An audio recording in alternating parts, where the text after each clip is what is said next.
Who's vamping? Am I vamping? I can vamp. Hello, everybody. Welcome to another episode of the Bar Table Podcast, hosted by GITCG. And today, I am joined by a bevy of guests. Look at this squad gathered here today.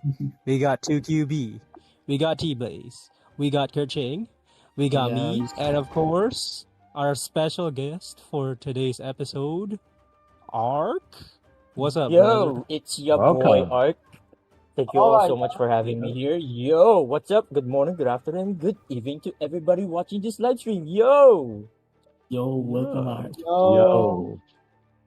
All right. What do we got on the docket, 2QB? Anything? Oh yeah. We gotta get through.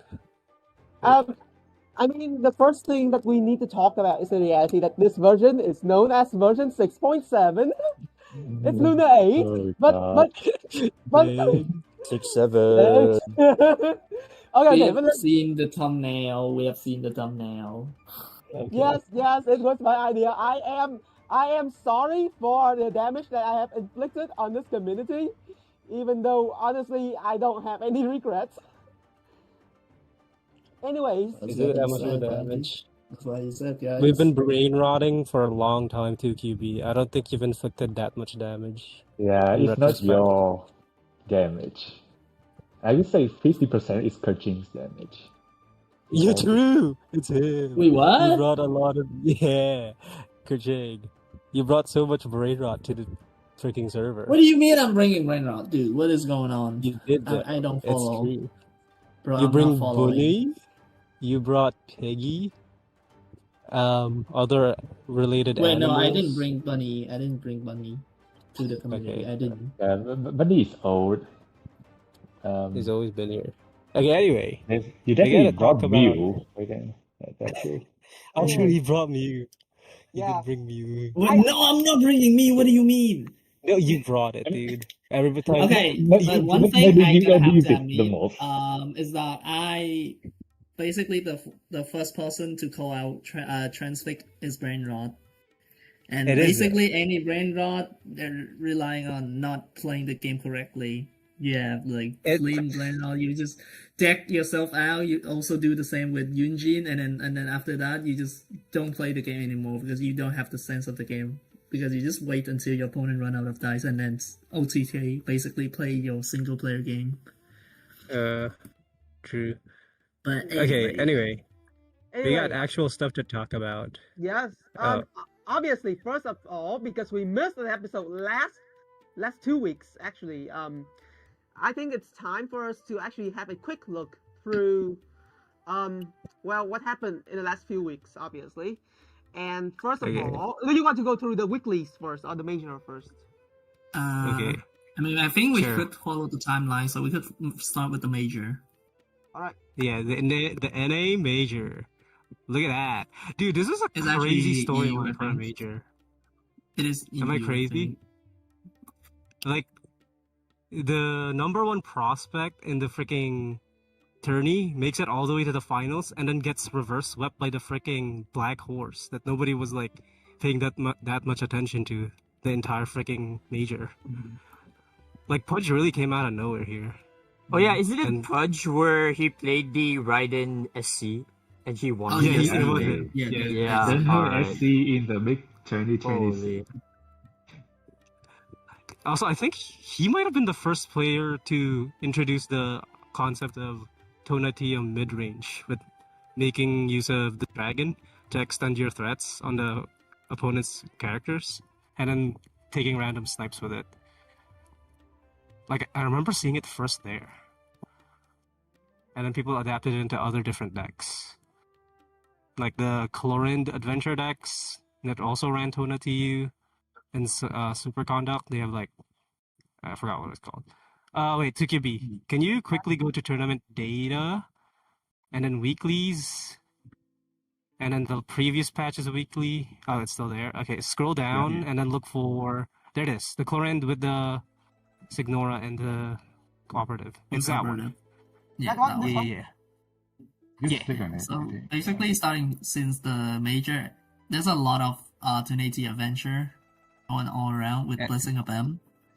Yeah, and they all follow this basic premise in their lists, and that they have a lot of ways to amp their initial damage, and also to finish the threat range, they have the dragon chunk down the opposing character, put them in range of your skill, and then kill them in one swift action. It's very cool. You can really one-shot someone from 10 HP, which is very nice. Yeah, true. Yeah. Also, 2QV, where's Ark? We can't see his profile. Oh wait, yeah, I forgot to turn on Ark. One sec, I forgot to turn on Ark on the screen. He's He's hiding. He's a ghost. Oh my god, we're playing hide and seek. Find me right now. Among Us stream, Among Us stream too. Behind the chat, okay. Okay, got it. Okay, we got it. Hey, nice. There we go. Welcome. Okay. Anyway, yeah, this is the newest development from the past patch cycle. Were there any other cool decks that got discovered during the 2 weeks after the major? I think not, because most of the deck was just basically same principle. You have water side aggro, and then just Eva, Storm Gale, Flino TK, and then just some players decide actually to play Tonatiuh, and pretty much it.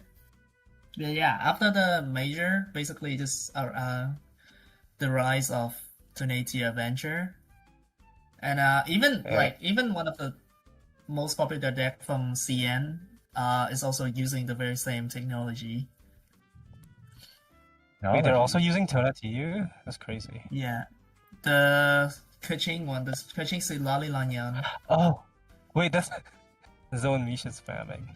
She matched into an AOC and liked a lot for some reason. Wait, no, but that's what something CN is spamming. Yeah. At least that's so far. That's what I know, because yeah. Did someone bring it? Can we see it in the weekly data? I don't think they did. Well, we never trust any CN source anyway. Yeah, true. Okay, my heart breaks as soon as I see them still sticking around with Shiori crap back in the day. In terms of like CN sauces, though, I respect it because they're running Star Callers, and I love Star Callers. Awesome card. Awesome weapon. Okay, moving on. I think that's all the developments during the 2 weeks. It's really only this deck, so we didn't really miss much. Let's go to this patch's cards. Do we have the cards ready? Okay, give me a moment. first of all, I want to have a minor rant. What is it? Okay. What do you want to rant about? The fact that, okay, listen up, right? So, for the last few versions, I had some fun, just trying to play because one thing that I really like, right? One thing that I really like is that I like the electro transfig. I feel really good with it, not just in PvP but also in PvE as well. Because I don't really play as much PvP as others, but I have a much easier time grinding coins and such. But I think you all know what happened, and this is going to be the first change to the version that I'm going to point out because it hurts me so much. And I'm not even gonna sugarcoat it. Hold on, where is it? Let me just. I'm literally browsing for it right now. I literally cannot sugarcoat it. What are you gonna rant about? I'm lost. I don't know. I don't know what you're. I think it's a transfig nerf. The Yes. SC transfig nerf. Oh, it's the Superconduct transfig? Well, I would say it's more of a change than a nerf. It's a more change. Yeah. Okay, in terms of rebalance. damage, it's actually okay. So yeah, I think we could start with talking about the balance change and stuff for now. Yeah, it's a nerf for one specific deck, the Transfig nerf. It's a deck that already got nerfed multiple times before that, and that's Skirk Superconduct with Beidou. Right. It's dead. one of the very first brand rod that we mentioned. Well, anyway, yeah. I mean, for Beidou, it's not really too much of a thing. It also kind of like a nerf to Yai Esco as well. Yeah. Also, I don't think we can see it here unless you click on the card. You can click on it, I think. Yeah. Yeah, so basically Electric Surge is now 1 damage. In terms of total damage, it's definitely a nerf because you only do 1 piercing, still have 3 usage per round. So technically you minus 3 damage in total. But in terms of ratio, it's actually kind of like a buff in terms of ratio because now you only pay for 1 dice and you get the 3 damage for free every round. I'd argue this is a buff for flexibility for the actual decent aggro Superconduct decks. Because they have really stringent dice costs. Like, you like spamming skills when you're playing a Superconduct deck, because usually the buttons and the cryo and electro characters are really good. And you want to press them.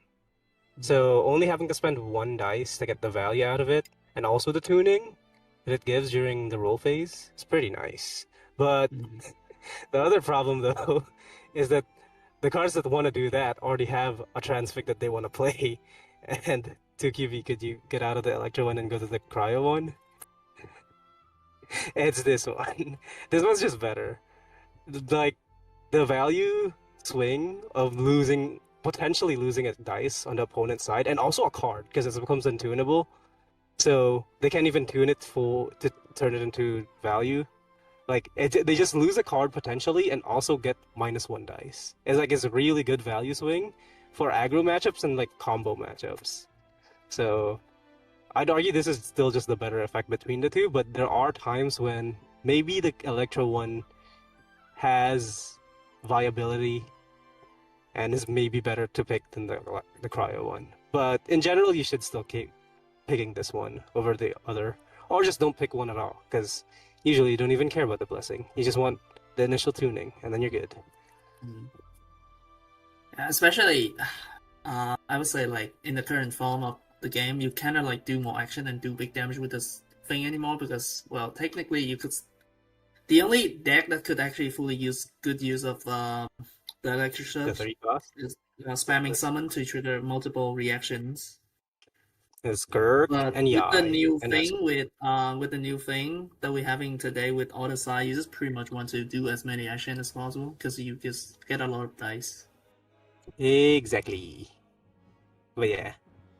So for the purposes of the other side, the generic other side transfig aggro decks, the balance change doesn't matter much for them.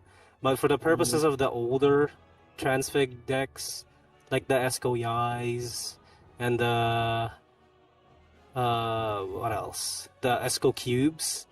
The Electro nerf is a significant hit on their damage output, but you know, we make do.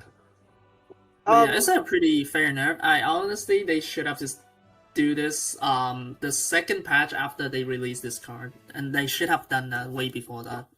Because I know for a fact that how they balance card is that you release a card, whether it's broken or not, you're gonna fix it the second patch at least. Because you can't immediately nerf it. Just like, for example, if you look at Esco, if you look at Gosoi back in the day as well, and then if you look at Skirt, they never touch them the very patch after. They only touch it at least when they have a one patch gap, and only then that they try to hit it. And then this card remained unharmed the whole entire time until all the way until now. Yeah. And they should have done it earlier.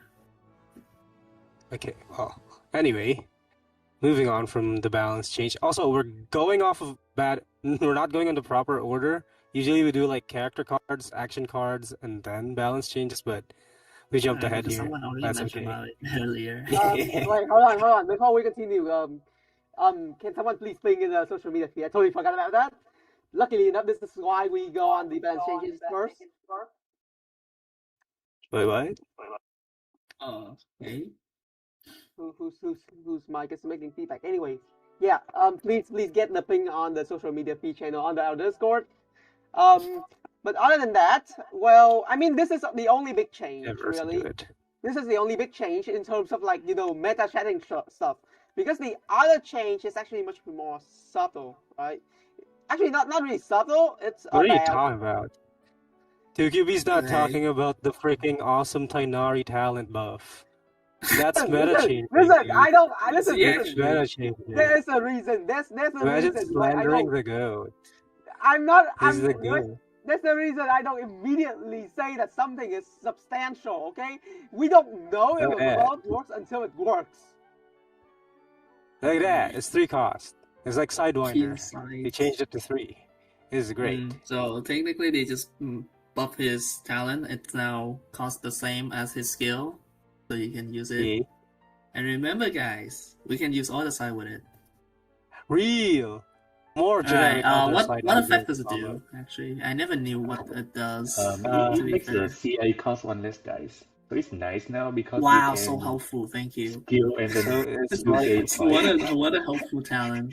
Thank you. It turns his talent into a freaking Kali skill. That's imagine. Dude. Imagine needing a talent to match and then we have all the side. I mean, we could technically use his burst quite early. Yeah. Because he only has 2 energy, right? So your talent, for example, if it goes discounted, and then you charge attack, discount it, and then you get burst. Wait, that's true. Yeah. It's actually pretty talent. What do you think about it? And yeah, I think the charge attack is actually also 3 damage, right? After he skill. No, it's 2. It's 2, and then the summon is 1. It's 2 basically, then you get the summon. Yeah. It's still 2, okay. Only +1 from the summon, because the summon deals 1. Yeah, cool. Yeah. Anyway, also +1. That would be crazy. Okay, we jumped ahead again. Why are we talking about Tighnari? We need to talk about that character cards. Get them out of here. We are getting those out first. The character cards are much more substantial because we only have very small changes. Like we only have like 2-3 cards changes. Yes, that's right. Tighnari got reduced to 3 dice. If you are in the chat and you haven't noticed, yes. And the last 2 changes. First of all, one regarding adventure. Apparently they fixed a bug. Can you all tell me about it? Haven't noticed it. Oh yeah, the Shen Yu Veil. The Shen Yu Veil. Oh yeah, you only get +2 max HP. Is that it? Yeah, that one was the one bug. They fixed that. The other one is is one of the other transfigs. Yeah, they fixed the wording with the lava. With the lava, yeah. Basically, it makes it a lot more. It's a support card. It's not here. Yeah. Basically, it's the same as the cryo deep freeze one that we just seen. Basically, opponent taking damage is a lot easier to be real than our side doing It's not damage. that one. So basically, It's the Pyro one. yeah. Oh, it's both? Is it Pyro? No, it's the Geo. It's the Geo. It's this one. It's a Geo one. It's the Yeah, Geo. after opponent is affected by Pyro or Geo, that one. Because back at the time, it actually said when your side deal damage. But So yeah, once again, Signora, Scambusher, stuff like that can now work with this. Cool. So you don't have. So yeah, you basically get your shield easier and don't let it go to waste. I Not even this get Ignore, guys. Yeah, I feel like And this is because not Signora like is actually still a Pyro character after she flips. So Wait, she's did pretty you guys much know about the relevant. interaction? Do you guys know but about the the thing is that you interaction can't fight it. with Signora and the Transfigs between flipping? I think we already she covered flipped- that. Did we? I'm pretty Okay, sure we never already mind. covered that thing like quite a long Okay. time. Alright, but quick recap. When Signora flips into a Pyro character, and if that flip suddenly fulfills the condition for the Transfig, then at the start of the next round, she will immediately draw the freaking Transfig and then proc the effect that tunes the Yeah, freaking dice. immediately. Wait, And wait, then- wait, what? Wait, Wait, Yeah. what? It Why does. does this Kusi I be just acting like so? learned that. It's so new. So yeah, for example, if you run Lava Transfig, you run a deck with one Pyro, one Geo, and Signora. As soon as Signora flips, she becomes a Pyro character, and now you fulfill the requirement for the card, which is only Pyro and Geo, and then the Transfig just automatically come from your deck and then places on the field as if That starting is, at the game. that like Oh, I I didn't have, know that. I have to admit that I did not notice that. That is insane, honestly. Yeah, It's same. I'm sure we Well, already covered that. Something Yeah, I didn't know something new that every either, day, I so. guess. There you go. New thing. So if you Yeah, want there to we go. Whether you know it before, you now know once again. if you want to run a freaking rainbow deck and also a Transfig deck at the same time, feel free to try that Yeah. to try that out. Yeah. Okay, what else? So yeah, That's one pretty funny much thing it. is as soon as we get melt, we could technically play Transfig and is it melt? I don't know, but anyway. It's I the think, other yeah, reaction. I It's think like it's overload. melt and overload, yeah. And then you Yeah. technically can play 3 with Signora. Okay, Tukibi, since we're jumping ahead anyway, can we jump ahead to the Transfigs first before I do the character cards? Mhm. Do you really want to jump? I mean, you can. Yeah. I mean, you can. I Yeah, want I to don't talk care. about. Not okay. Fine, we'll do this one first. This is the Swirl Transfig, Aquabreeze.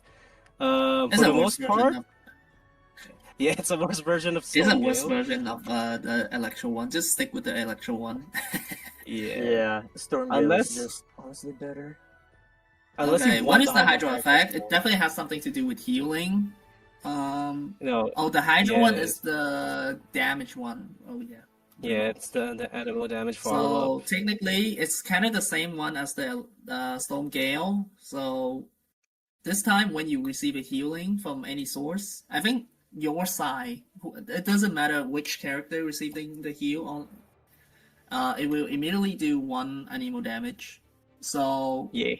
if you want to actually try, yeah, let me remind you, Aether technique can also heal. So you can pretty much do the same thing with Storm Gale from Aether. Except you can't misfire it if you NA and then swirl in the active character. Yeah. It'll always give you Exactly. the double swirl. But to be fair though, For the most the Storm Gale actually is still pretty good because you can use it as a +2 damage. Yeah. For Hazel to punch through big HP opponent. Okay, my theory for this Transfig is the best way to actually play it is like Kanki double Hydro. Kanki sets up the wait, that doesn't even work. No. Because the No, freaking you it'll don't. fix You the never Hydro. play Kanki with Transfig. Keep forgetting. That's the This problem. You sucks. never play Kanki You with lose the Transfig. Cryo. I'm stupid. Because first of all, you pretty much only swirl Hydro because you have to swirl Hydro. You don't swirl Hydro Yeah. until round 3. And second of all, it fixes your dice into Cryo. Have fun with it. I mean, it fixes your Cryo Yeah. into Hydro. Have fun with it. Yeah.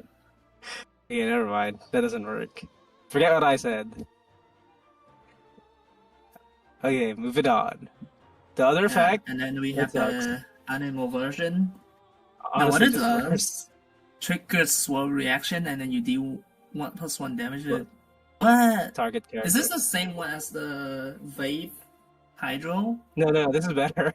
This is better because the effect is immediate. It doesn't backload the effect, so you have to do it. You have to press buttons multiple times to get the effect. Character and heal most damage on your side for 1. Oh, you don't. Oh, okay. Yeah. Oh, okay. So the active character can also take +1 from the reaction, and then you heal. Well, that's a lot better than yes. Max value, it's 4. Yeah, it's 4 value. Oh, you can profit twice. 2 damage. Oh, okay. Yeah, 2 damage, 2 healing. But like, and that's such a actually the relevant part is that because Swirl doesn't remove the element, you can actually profit quite consistently. I guess, but 2 or 4 value per round is like nothing. But yeah, that's true because it's Swirl. Like the good way to make use of it, I don't know. Do you even play stall with animal? At least compared to the next Transfig that we're gonna talk about. But so yeah. Anyway, this Transfig this is a for fun Transfig. It's probably not being that good. This is your rhyme grass for this patch. If you want to try out funky weird stuff, go ahead, put a freaking Aquabreeze deck in your repertoire. Alright, we can. Are you gonna buy it? Okay. I think we can move on to the star of the day. The Quicken Transfig, the gold. The best Transfig that's ever created.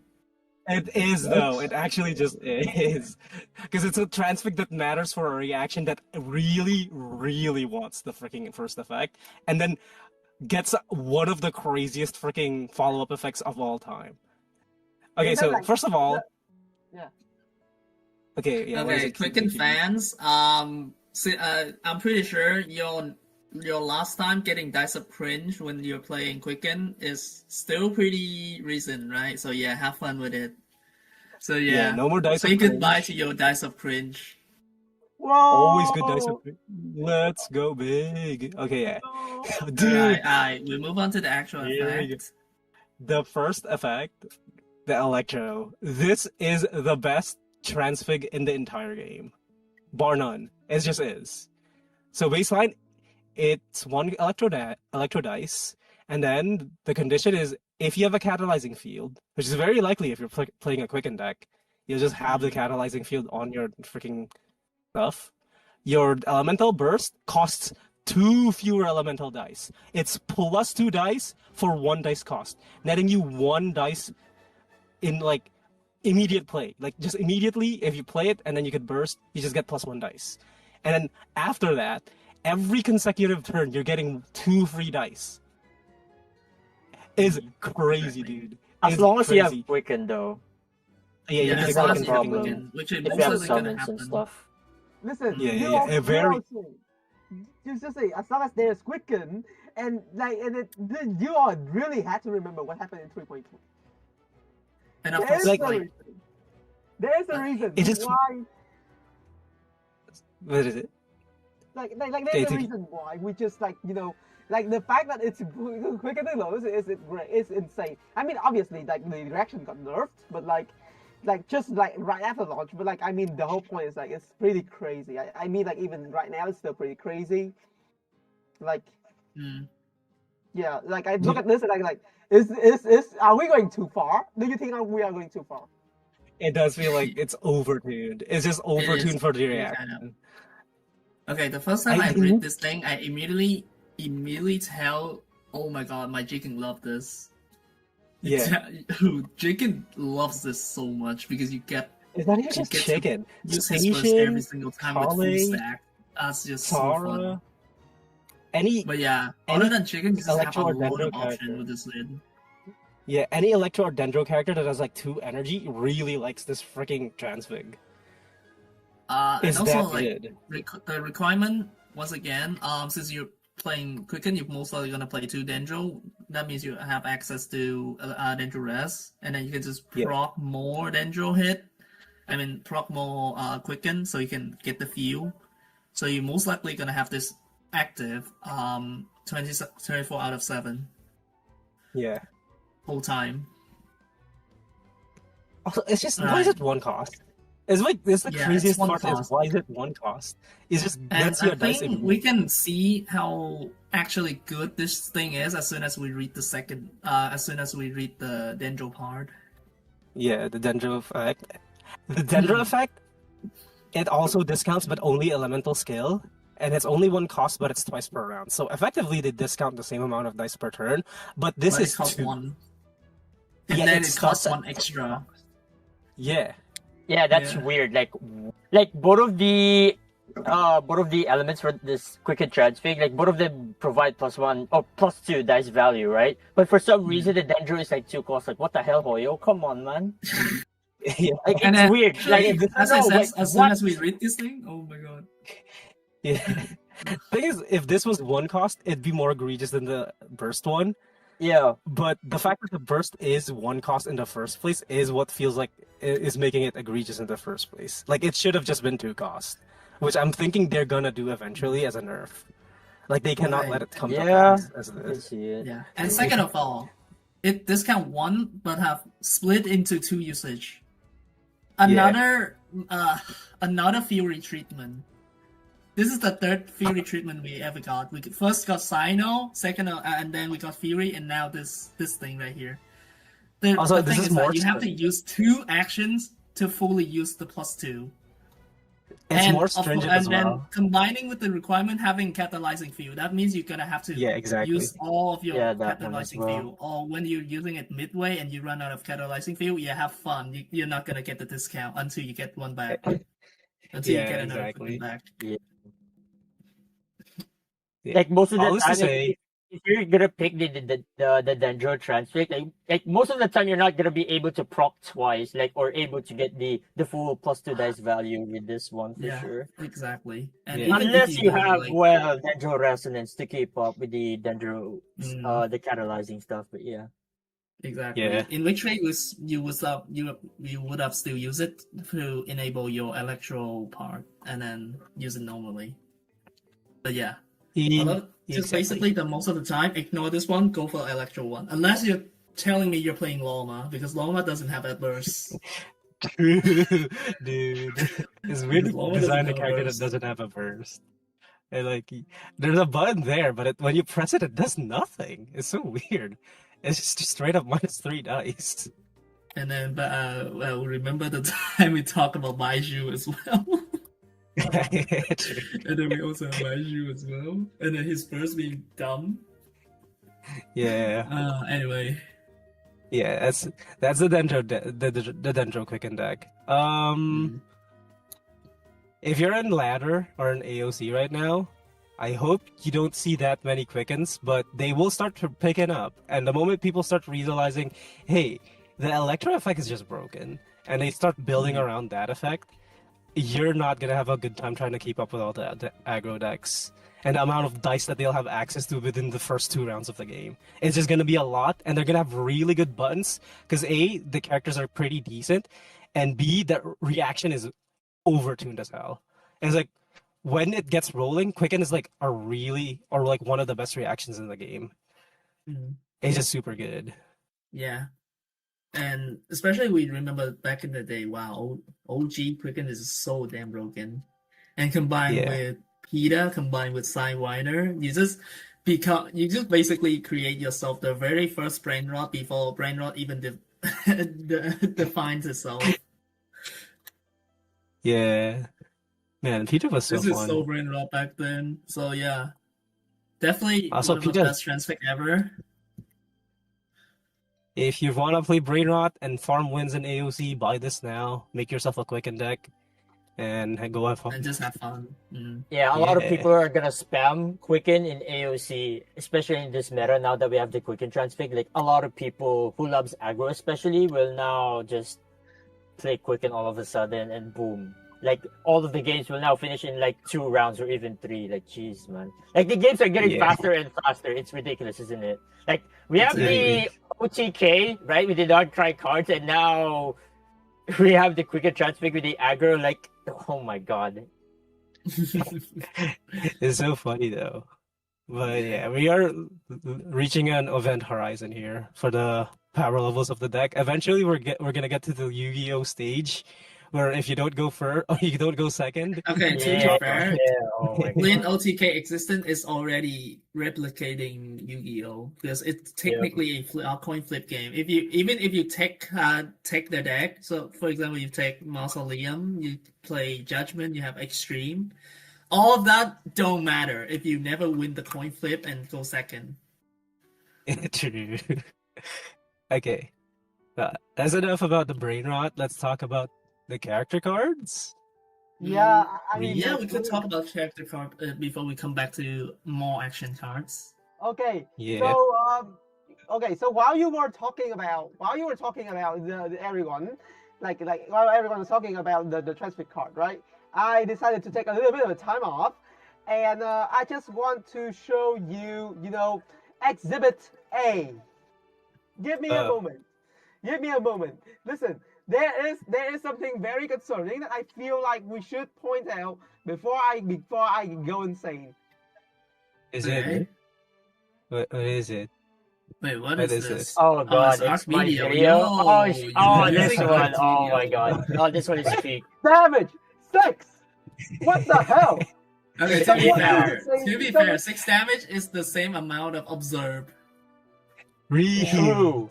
Yeah, like It's the we exact amount of full reward observe. with Flints. Yep. Exactly. And the fact that you discount it all the way to at least like 2 costs, yeah, you're basically making Flynn at home. Flynn's at home. Friends at home. Pretty much. Yeah. Wait. Can Storm Terror discount the seeds? I don't think Mm. so. I don't think so. No. I don't No. think so. But Rough. it's Yeah, actually really good doesn't fun have for you to talent. search for the talent because, well, we'll talk about that later as soon as we talk about her kit and then her talent. Alright, so let's go back there. Alright, so yeah, can we just first talk about Nefer now? I like Okay, this first character, things man. first. Yeah, look at I the love this freaking. character. Look at the resonances she have. She has Sumeru and Nodcry. Yeah. That's the first. The first character Actually, that's the with first character to have Sumeru double and resonance. Nodcry That's crazy.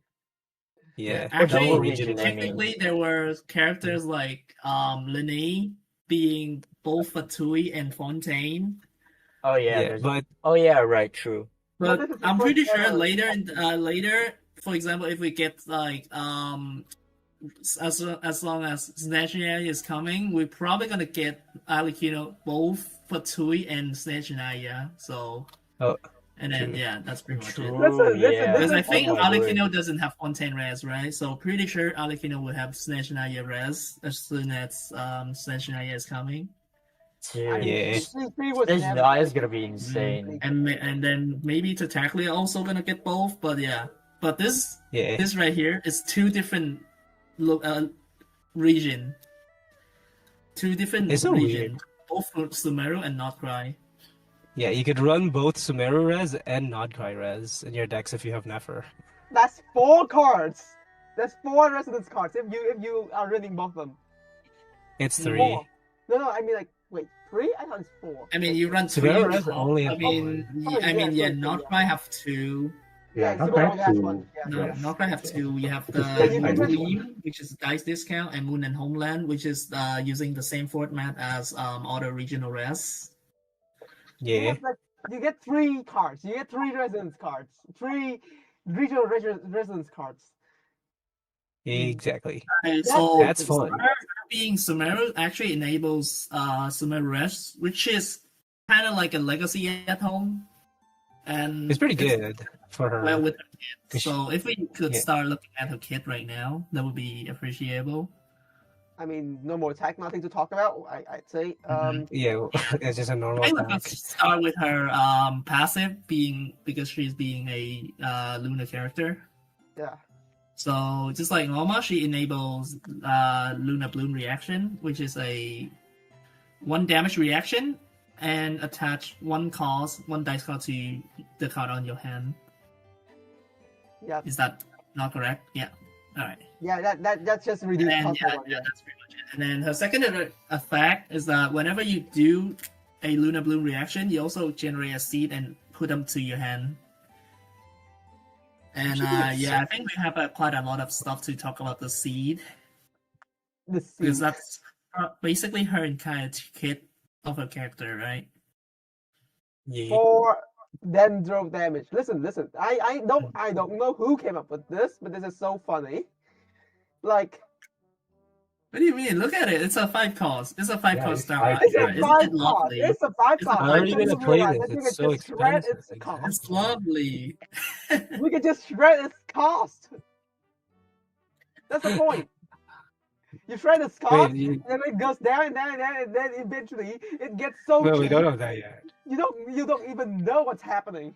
We gotta go through the rest of the kit first. Why are you spoiling the rest of we the need to kit? explain why we are So yeah, trading for these now we cards. get to know that she generate a seed. That's a 5 cost card that does 4 damage when you use it, and the skill doesn't generate energy. So kind of like a prepare skill, but not really. Kind of like a different skill. Kind of, I probably you could treat it as a technique. Kind of, not really, but kind of. Anyway, all right, we can now talk about the skill. The skill does 1 ender damage, attaches a stack of resistance, which is just a Can we shield. talk Basically, about a how revamp HoYo and, just like recently a- just added res in the Yeah, TCG? I think I they don't We're think just this like is running out I don't of words to describe this kind of things. They call it We're just gonna res. use rest. I don't- It's kind of funny. I Basically, don't it's the know. purple barrier that works exact the same like the one from let's say the Day of Resistance, the Cuckoo Source skill, the one that's the same from Ganyu skill. Basically that Yep. Scooting Soup, the barrier that gives you -1 damage with multiple usage, and they just basically Yeah. trying to group them all after battle plan and all the stuff. Agile switch and efficient switch. They're trying to globalize the thing into a one Yeah, singular status instead of giving different names. Yeah. This is good. This is good for organizing their TCG terminology instead of like introducing Yes. a billion different freaking A words billion to describe the Yeah, exact same like thing. different just to kinds have of the same names, effect. right. Exactly. Yeah. Yeah, I mean, I'm glad they are finally getting to use keywords. Of course, it's gonna take a while, but I'm very Yeah. glad they're using keywords.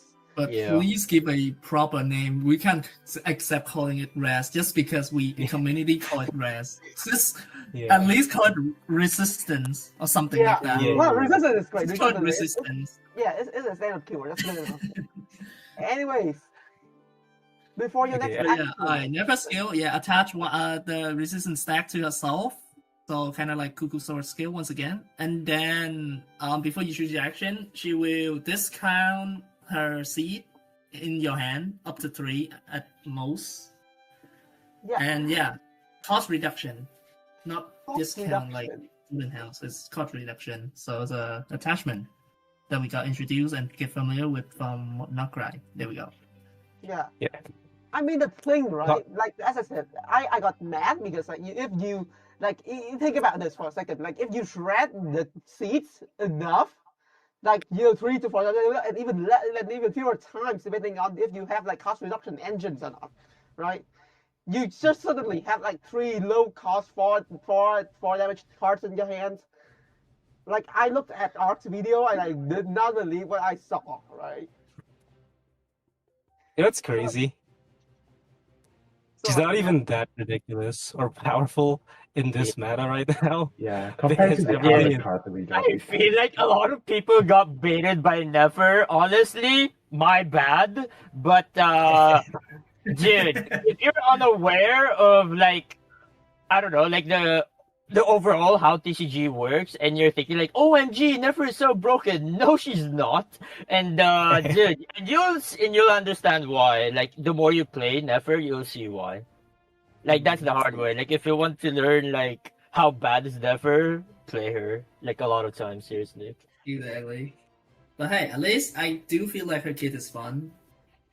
Yeah, it's I've fun. watched people It's fun, play it. I really. watched video. I've watched Ark's video. It's really fun to see that. But yeah. Alright. Okay.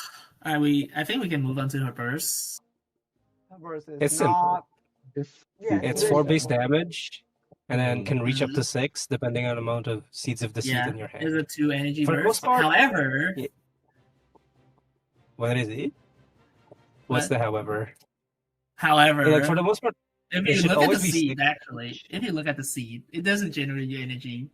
And the most of the time, you Honestly, just you're gonna spam the get seed to do burned. damage. The damage is from your seed, and you're not getting into her burst.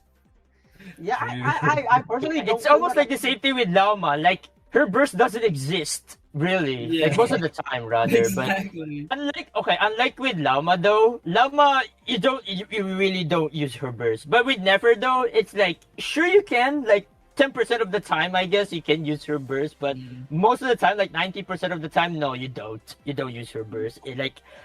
Nah.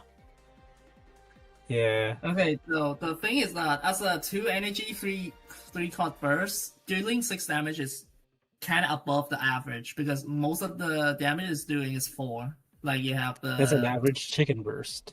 Yeah, average damage burst is 4 damage, and having one character that can do 6, kind of like if you see like Al Haytham, Ashtaha, they are kind of the character that can do a 6 damage burst. Shiori. Yeah. The thing is that in their kit, their burst kind of synergize with their base kit. So, for example, you have Al Haytham, you skill once, and then you charge attack, and then you pretty much have enough damage and have enough stacks for your 6 to 7 damage burst. You have Ashtaha, who only need to absorb 1 or twice, and also generating dice during the process, making his burst easier to charge. And you have Albedo, only requiring you to have the summon on the field, which is super easy to do. And then you have Nefer. It looks kind of like she's also one of the group, but she's not generating energy from her seed. I see a Illy, and then someone dies, and then you get Illy into burst. Technically, you could steal twice, but why would you do that? Yeah, that's also dude. I mean, maybe you could. It's if you could discount 3, then it kind of paid for itself if you think about it. But yeah, so technically, if you could discount 3, her skill looks kind of like a free skill. And if you pay 3 dice, you get 3 dice back. But the problem is that discount has its limitation. If the card is already free in some way, you're not discounting any further, and it's kind of like a delay thing. Because the seed is starting from 5 costs. You have to move all the way down to trying to discount it back. Also, a follow-up to the Nefer things. Her teammates that you could run with her is kind of limited. You definitely want to pair Llama with her to complete the Nodcry Resonance, so you could run Ascendant Gleam. But for the Hydro options, if you want to run Sumeru to supplement your draw, because you do want to supplement your draw, you need a lot of draw for this card to get all your seeds and get your big freaking pop-off turn where you spam a bunch of seeds at the same time in the same turn. So you need a lot of draw to do that, and the best way to do that is to get Sumeru to mill through your deck really easily. And the only Hydro they character... make her a Sumeru character just to make her use Sumeru just to make up her kind of funny kid. Yeah. The most decent Hydro character you could use for that slot is Candace, because you can't use Nilu because Hydro from Sumeru. Is there? I mean, you definitely don't play Nilo with her. Not in a million years, unless you can read. True. Unless you can read. You use Candace, which is fine. You could always open with Llama skill into Candace skill, and that should, unless your opponent's specifically playing around your Bloom round 1, it should trigger the Bloom by the end phase. It could happen. Yeah. But for the most part, it should guarantee the Bloom. But anyway, I kind of feel like she's fun. She has a funny thing, and she had quite decent amount of damage with Seed, and she can play Starcaller being Catalyst, so you can always discount her Seeds and get +1 damage. Also true. Just like we can see from Art's video. But my problem with the Hydro character... She's a more fun character, I think. Yeah. The problem with the Hydro character is that you're running Candace, and Candace has only 1 application on her skill. And usually, with the way the games work, is you're going to be able to play... Or you're going to be able to press Candace skill twice, and that's it. So your entire game, you're going to have 2 Hydro apps. And you're only going to get 2 Lunar Blooms. And I feel like That's not enough. I mean, you for the could take, purposes of you could use Exactly. Candace Burst because her seed is considered as normal attack, so Candace Burst can also boost the damage. Whoa. Oh, true. So Yeah. the reason why 2KB saw the -6 on the video is because one you get +1 from the Star Color, and the other one is the video he's using. No, it was Rina. Farina.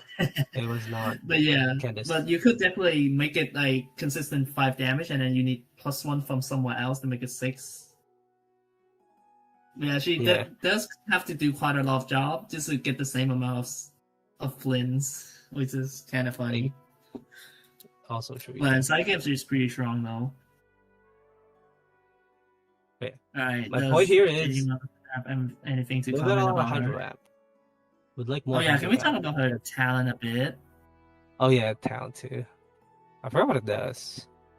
I think it's explained why you could play Stormshare's Lair. Oh. So if you look at the card, 3 costs, you would think, oh yeah, you use her and she will skill. No. It's an equipment card. Oh. It's an equipment card that costs 3 dice.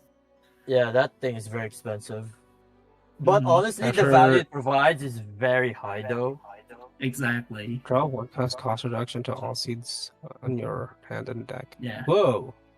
Yeah. It pays for itself. And then it creates 3 seeds first and then discount. So Whoa. basically, by playing itself raw, even without any seed on your hand, you still get basically all the dice back in the form of delay discount. But it's really good when you have it and then play it when you have a lot of seed on your hand, and you just discount a bunch, and then you're gonna use Oh, them that's all. card draw. And then and then it also have card draw, and then it also discount more seed in your hand, so you can use more, and then you can draw more as well. Also, disclaimer here. You guys might think, oh, it's a 3-cost talent card. It's not tied to her skill. When you play this talent card, you just play it. She doesn't skill. Yeah, she That's why it's will a not fast skill. It's a full equipment, but at least you can play it off you. Yeah. Yeah. So it's an additional 3 cost to whatever else you're doing on top of the stuff you're doing with Nefer. Yeah. It's an expensive card, but it's worth it when you can generate a lot of value with it. So, Yeah. yeah. Okay, that's it for Anyway, Nefer. she's fun, but probably not going to be competitively viable unless someone is making it super saucy, which I hope so. Yeah. Tonatiuh, Nefer, Ryu. Anybody want to cook that? Probably.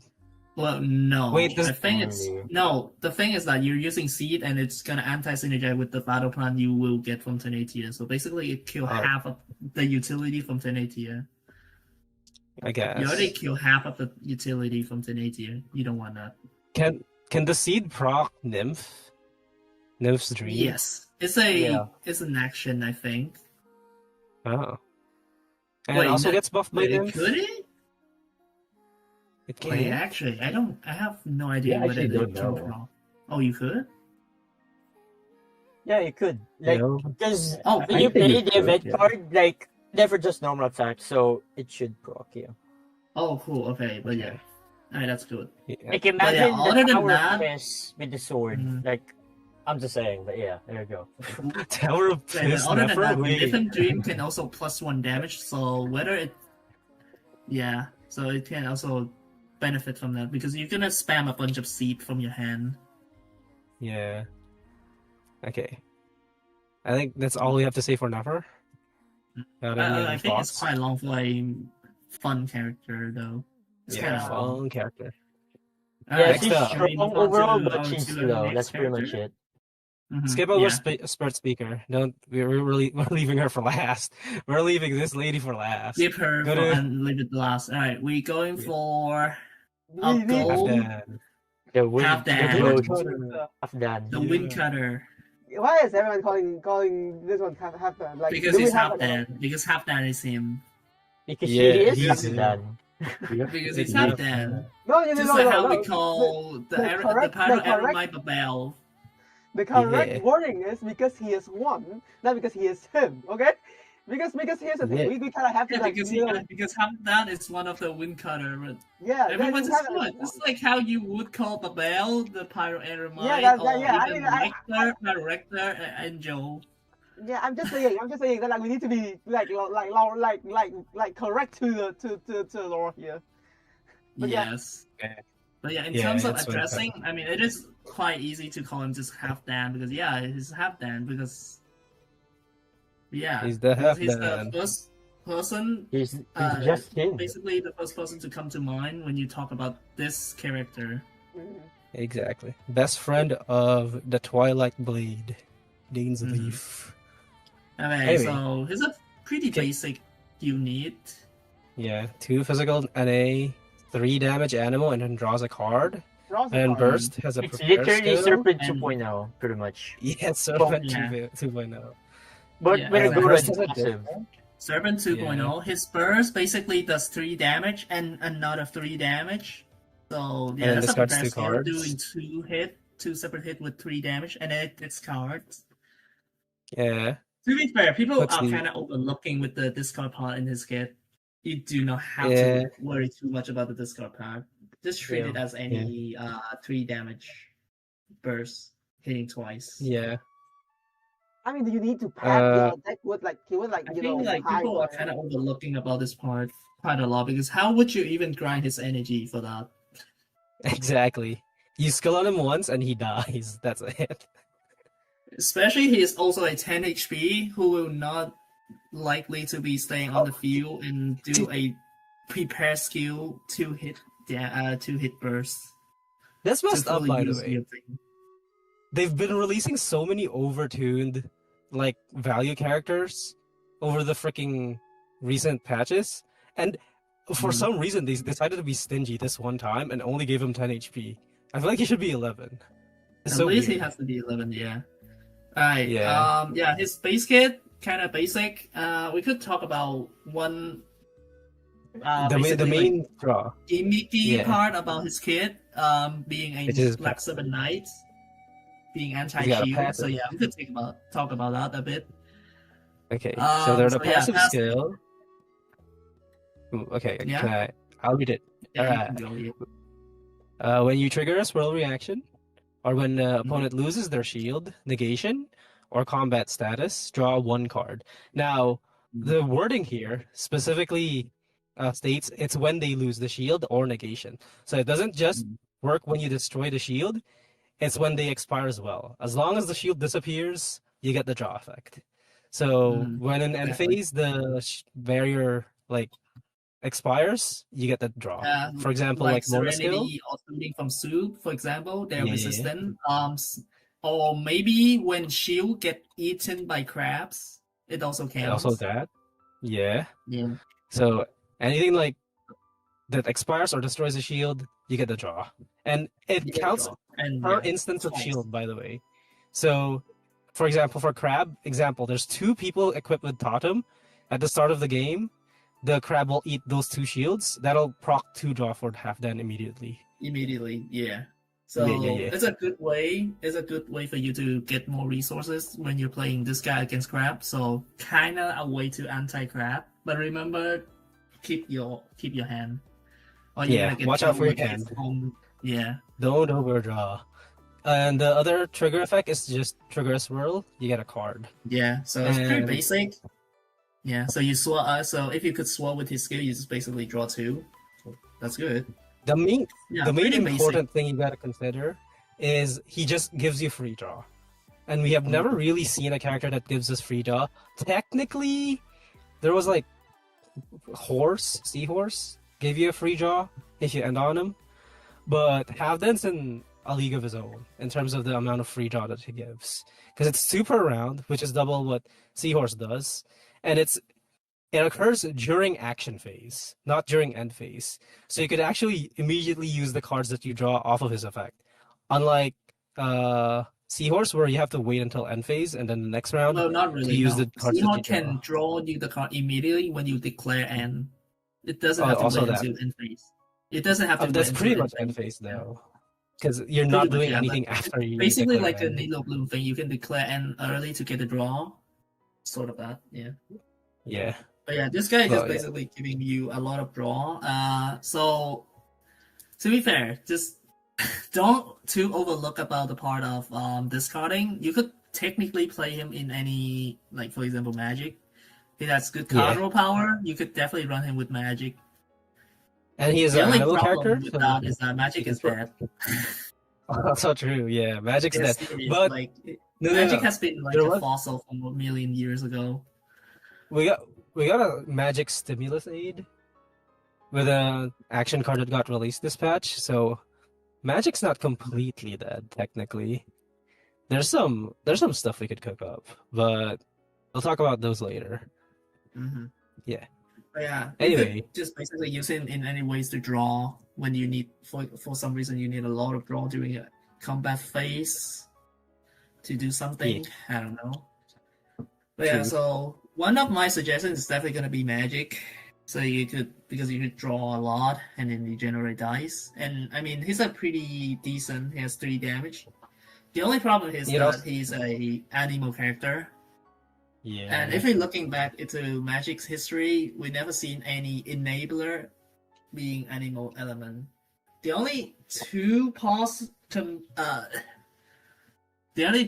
characters I could have in mind that appears in Magic are Sayu and probably Kazuha. They are both being the carry of the deck, not enabler. Yeah. So There was that one it's weird really hard. Swirl Magic deck with like Nuvalet, Mhm. Setlali, and then either Venti or Lanyan. And I tried him there, and he does a good job replacing Venti or Lanyan in terms of supplementing the draw Okay, that's actually instead of interesting. giving free swap. Yeah. Okay, yeah, that's actually interesting. Definitely could give more experiment with it. Yeah. Anyway, that's Halfdan. He's cool. Alright. I Maybe think we in can the also talk future, about Magic talent comes back. before going. The talent doesn't do anything. Okay, yeah, this is 3 Okay, cost I mean- talent. I think it's makes him use skill, right? So Yeah, yeah, it does. here's the effect. If your opponent has 7 cards as at the start of action phase, opponent having 7 cards in their hand, you give them a shield. You give them a resistance. But you also And get a then if shield. you have 7, you get Yeah. 2. So you give them 1 and you give yourself 2 as a defensive way, and it's pretty synergized a bit well with his passive as well, because once you remove their resistant effect, you're gonna draw. Yeah. So you can But- get big hands, so you can get the resistant for yourself, and Also, basically it's basically an inside loop. yeah, since it's tied to his skill, can't talk. Since it's tied to his skill, you could discount it with the other side. Put him in other side aggro stuff. But you shouldn't. Yeah, It's just rambling. Don't actually do this. This sucks. this is an example. Yes. Also, wow, Yeah. his talent card name is such long. Yeah. It's like Yeah, it's it's like triple dot dot dot. Dot triple dot of that man. The lone wind that kept the dark calamity at bay. When a kingdom's glory has all but faded, warriors who still hold honor in their hearts often I mean, find actually, themselves that's led by difficult roads to the same choice. Whoa, aura? Aura farming? Holy shit, what is this quote? I am starting to wonder if they are actually pointing at Halfdan too. But it's a pretty Maybe. funny talent, and I mean, if you're playing in a more defensive way, you could kind of try it.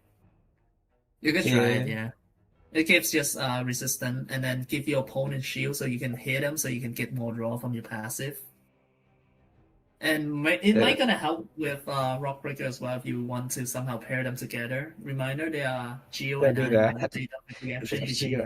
Don't do that. Unless you're the funny freaking Aoife deck that runs double Geo for some reason, and it just ropes the opponent to death. Come on, Aoife deck is funny, man. Like they don't need reaction, they need Chen Yu Veil.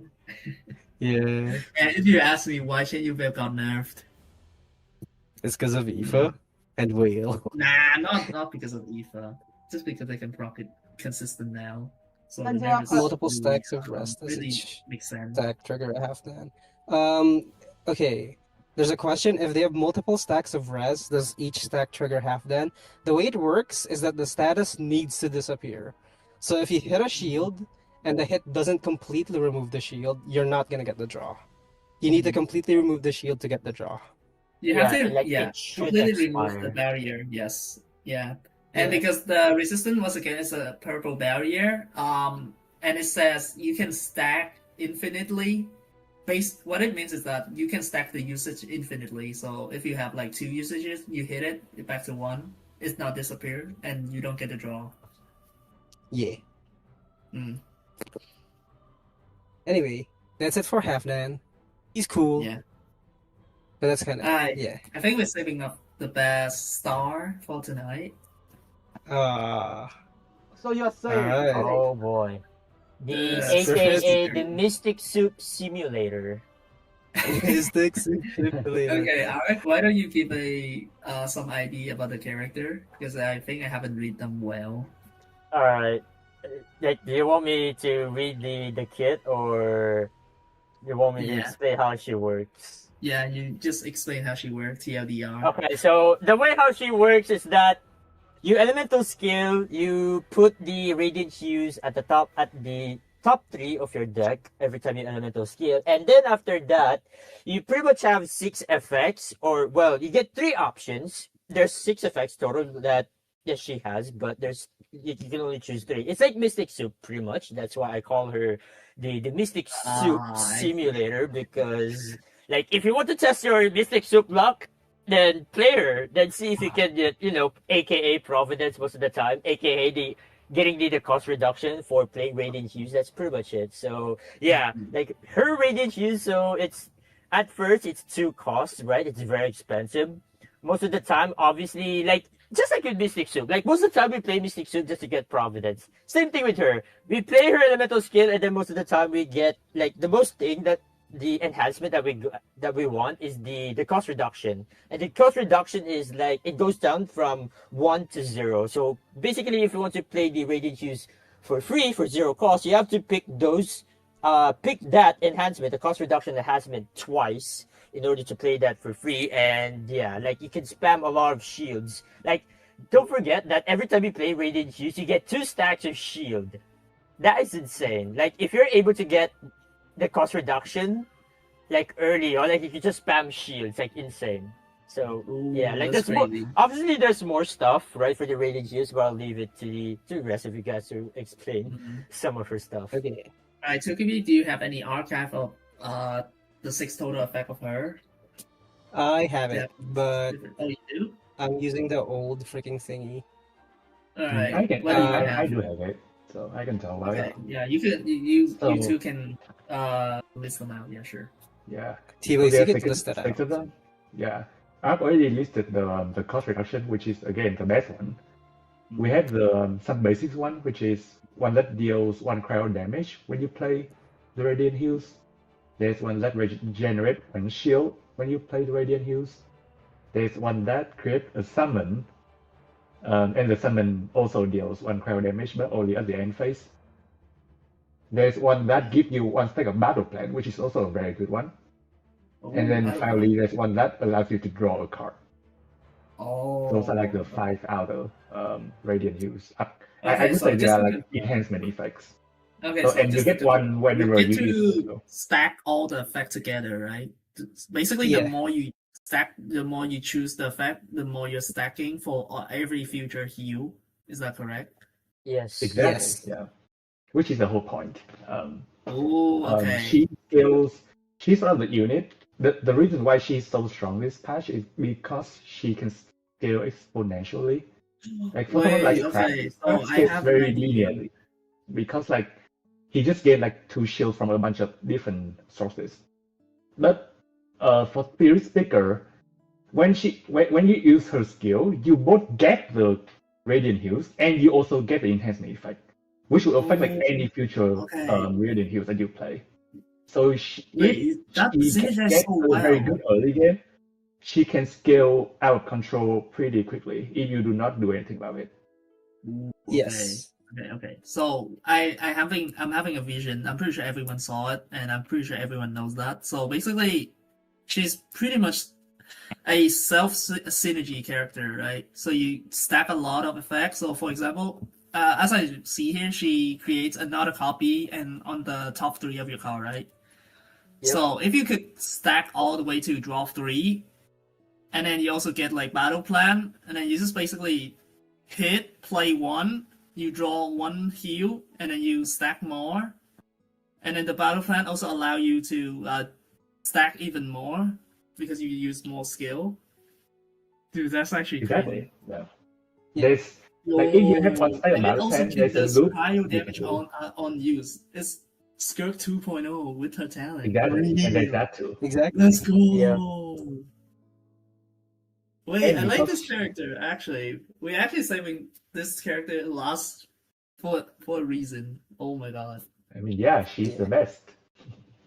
Like Oh, she's Well, really shit. strong. whether- Like whether if you you go want to be like it or solo not. with her, like if you just spam a lot of elemental skill with her, and the more you spam or the more elemental skill you get out with her, like you get more and more and more value. Like Yeah. it's like it feels like it multiplies the value more instead of like Oh, it yeah, adds the exactly. value. If you get me, so yeah. Oh yeah, you're correct. Yeah, because yeah, you could get battle plan, so you can skill even more, so you can get even more stuff, and then you Yeah. also get the draw 3. Yeah, you can stack her up to draw 3. So every time you skill and then you use 1 heal, you immediately get another heal back, and then you can skill again, make 1, and then draw another 1, and keep going. Exactly. And then it start ramping up, it start adding up like a multiply instead of actual addition. It's actually Yes, crazy, exactly. dude. I love this. I love the concept. Ooh. But I guess we Yeah, all actually- here love playing whale or love looking at big whale, and dude, she's pretty much like a whale in the form of Mystic Soup and gambling. Yep. Very much. someone said the What does best she way to have for scale her burst? it's just Nice. it's basic. It's Bro, 4 damage. that's the most vanilla burst I've ever seen, bro. Yeah, And usually you don't even want to click it most of the time. yeah. I Because think the Also, skill's so I'm much looking at the better. keyword here. It says add to your hand.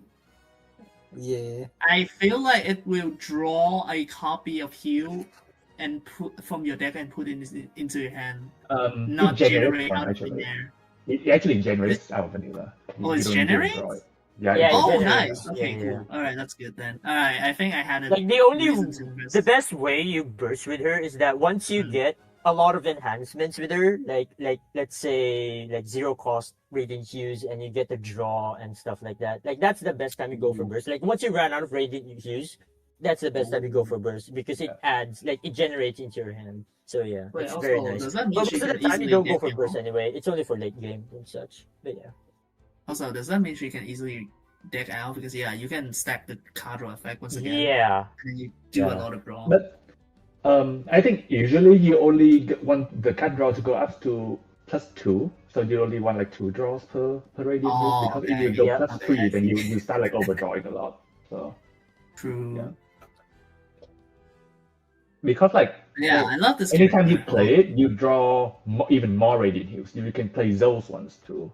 So you do like Exactly. +3 draw every single time, then your hand will be very Yeah, very you big can very easily fast. Yeah. overdraw. Yeah, true. Hmm. Okay. But Right. Yeah, like those effects Yeah. are not once per round. They are like unlimited per round.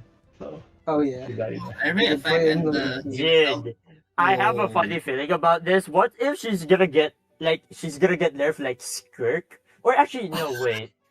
How would you nerf her like Skirk? Skirk? How would you actually is nerf not? her? Like, would you put a limit Yeah. on her? I guess so. That's the best way to stop her scaling Okay, from but it going out kind of of kills the control. fun of the character. Yeah.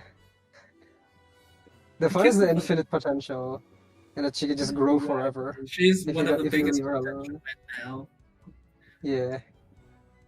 Alright, I like this character. Everyone, I think they love playing whale. If you love playing big whale, you should also try this. She's stacking her shield is also quite fast, faster than the crab. And it's Yeah, just skill. especially like especially when you get her talent card. Like we're gonna talk about it. Oh, wait, what is her her talent card? The time card is Dude, good too. her talent card is so good. Oh my word! Like initially, I thought it was like Okay, you get Radiant Shields in your hand. That's not bad. But dude, you get 2 additional shields every other round. Like what? Like that is insane. That's like crab talent if you think about Oh it. my god, dude, you're right. It's You're like right. crab You talent, get but 3 shield every cryo. round. That's exactly It's crap insane. talent. It's crap talent that Oh doesn't my have the pyro thing, but also generate you like the radiant hues, which is Yeah, like the better Very good. crab talent, pretty much. So it's Like I'm very surprised good. this is not too cost, by the way, because I swear if Minty is watching this, he would be fuming that the hell. crab talent is still not yet It's too one cost. cost again. Oh hell Bro, no, oh not my Minty word. and the crab talent again. Man. No, bro. Jeez. Anyway, I love this character. Oh my god, dude. Yeah. I love as this. much as you love glazing her, and how much she seems like she's actually very good, and she is. She's a really good character, and her design's Yeah, pretty yeah. cool. In practice, it's hard to have her operate at her maximum potential because there's a lot of fast decks. Yeah, a lot of Yeah, aggro exactly. decks. Yeah, Exactly. put her. Quicken, for example. That's true. I know that freaking example. one match arc. I remember in AOC. Oh yeah, yeah. I'm sorry, I by the think way. yeah, you watched that. Yeah, It's But if very. you do face against lower decks and she on her own can also punish them all, kind of like how Whale can do. Yeah, Because she's just definitely one of skills the to best slow characters decks. to punish stall and become Yeah. the staller herself. The staller. Anyway, I like decks that can punish them actually. Yeah. Alright. Yeah, did you know you can OTK with her as long as she spams skills a lot? Like, I mean, obviously you get 0 cost use, right? And then you keep stacking the damage. Then yeah, well there you go. Oh, exactly. Imagine that, right? But yeah, she does need a lot of elemental skill, and the fact that she Yeah. provides shield as well, like oh my word, Yeah. it's I think that's diabolically insane. There you go. true. Are we going to have any video on your channel soon about that? Wait, what? I don't know. Like, Or- like, do you think like you know that OTK would go into like one of your future videos? Like, have you planned about it? Because I haven't seen like any video of you playing. Yeah, I'm actually gonna have a video of her again very soon. Like, I do have like a crazy OTK, like with 0 cost, and then a lot of cryo damage, like around 5, I think. Yeah, it's gonna be crazy. Stay tuned. Stay tuned. All right. Wait, Alright, stay tuned, Arc new Viewer. sauce. Shenhe Spirit Breaker. You buff the freaking Qs with Shenhe summon. Real? Yep. Yo. And you just spam. Yeah, even though it's a okay, I mean, I kinda feel honestly, like you it's don't at even least, need like, Shenhe, 3 funny effect, enough. right? Like, you just spam with her, like in round Yeah. 1, round 2, round 3. Like, you just stick with her, spam a lot of elemental skill, and then boom, you can easily OTK. Easily. Without any support whatsoever, like, she can easily OTK by herself without support or any assistance at all. So, yeah, that is just insane. I That's saw a insane, video yeah. of someone OTKing a 20 HP Zhongli without costing any dice. Wait, what? What?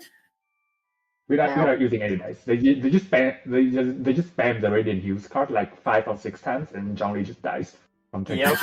Jesus. Yeah, exactly. Yeah. It's 'Cause the damage crazy. can also scale. Yeah, even though I feel like at 1 damage initially it's already too good because you get cryo die, so you can Yeah, you apply element. cryo. Yeah. Alright, I think that's all for the new character. I think we can kind of speedrun a bit for the action charts because I feel like it's not many of Nightmare them, Omen. and I feel like there's not many of them being good. Alright, let's start with the Nightmare Omen. What the hell? Alright, what do you have? Danger cards. When play or when the action phase begins, gains 1 cost increase to the card with the highest cost in your opponent's hand, and 1 to the top deck, to the top card of your deck. Oh my god. Alright, I know what you guys are thinking. First of all, Yes. it's got 0 cost, and 0 cost cannot be played with a certain character. Alright? It's Play permanent it with as well. Kave, and one day you will discard this card, and then you're gonna cry. Just yeah, 0 Don't damage. Yeah, good luck with Don't that. get baited by this one. Yeah. Alright, so what does it actually have any utility? Like, yeah, you hit your opponent hand, but you also pay the price. So I kind of feel like it's a... I don't know, man. The only the only thing I don't like about this is that I mean, sure, it grants cost increase immediately when played, but it doesn't also add the untunable status. So meaning, like when you play this, I mean, sure, it grants cost increase to your opponent's hand, but Wait, your what? opponent can just easily discard it. Like, come on. Oh wait, But it doesn't yeah, give like- intunable. Oh my god, wait, it doesn't give intunable. It's actually so... Unlike the Tide Seal Stone, it applies not only cost increase but also untunable as well, which is Oh, what yeah, makes I it love really, Tide really Seal. good.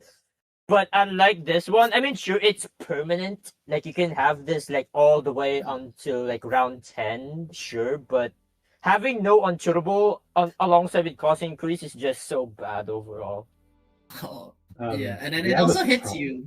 It also hits you. It's kind of like a two-way floodgate. Yeah, like, that as well. Like, it's so bad. The other problem with this is that it always discounts the highest cost card in the opponent hand, so they can just Oh. keep the card in their hand, and it will always hit that card. Whoa. So they can Yeah, just and pick then the a single yeah, card that's to- true. to- And then to yeah, sacrifice. the tax card, they're just gonna keep it on their hand, and it keeps going, and it's just basically stacking never up have and to worry ignoring about the thing. So Yeah, and it's just ignoring the actual effect of this thing because one useless card which is always gonna get this taxed and keep going up, and eventually the effect does not matter. Wait, that's actually so true. This card is so bad actually. I mean, And, we yeah, and do once have- again, you can't even use it in Kame because how are you going to make sure you're gonna draw this thing? I mean, I think I only have one question. How important really is losing one hand size? Pretty important. non-existent. Pretty non-existent.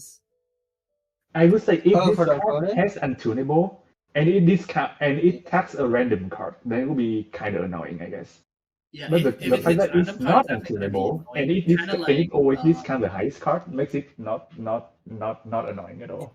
Yeah, especially Wait. T-Play also mentioned that if one of the useless card, for example, like Extreme, for example, you play something, you bring Extreme for fun, Extreme got hit by this thing, you just keep Extreme on the hand, and it's keep getting cost increase. And then when I think I you found feel it. like, oh yeah, I don't need this Extreme to tank this thing anymore, you're just gonna tune the Extreme, and now there you go, you're back in 10 hand size. To Guys, be I fair, found this if you're off. using this as a -1 hand, you might as well just play the good old Mausoleum. No. You might as You guys well are just play missing. the good old Mausoleum, actually.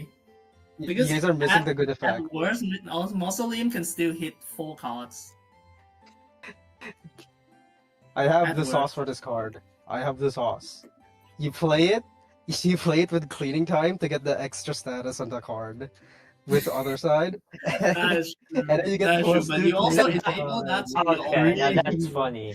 You also enable that to your opponent. Yeah, exactly. And then you immediately sunyata it because that's all you needed to do is apply 1+1 on your hand. Oh man, that's funny. Alright, well, yeah, yeah, that's that just sucks. one of the funny useless card. Get this thing out of here. I don't like it. Alright, what do you have? The mushrooms. Oh, well, what do we get? Five Ah, Five yes, plus another card? buff for Kave. Gimme. Ex- Give except- me. Except, yes. Except I that think we should last start one. with the condition first. So at the bottom, Yeah. as we can see, can only be added when you play 2 monsters at least. When was Yeah, the so last time we A get a Monster resonance? Resonance card. When was the last time we had a monster resonance? yeah. It So, was first of all, the it's a summon. 5-cost card, so you might think it's for Kave until you have to play 2 monster with Kave. So who would you bring? Okay, Whale. Okay, but- Okay. Who's next? No, No. Whale. No. Because Whale doesn't work with Kave anymore. Don't Where we forget that. start. Yeah, that's Yeah. the thing.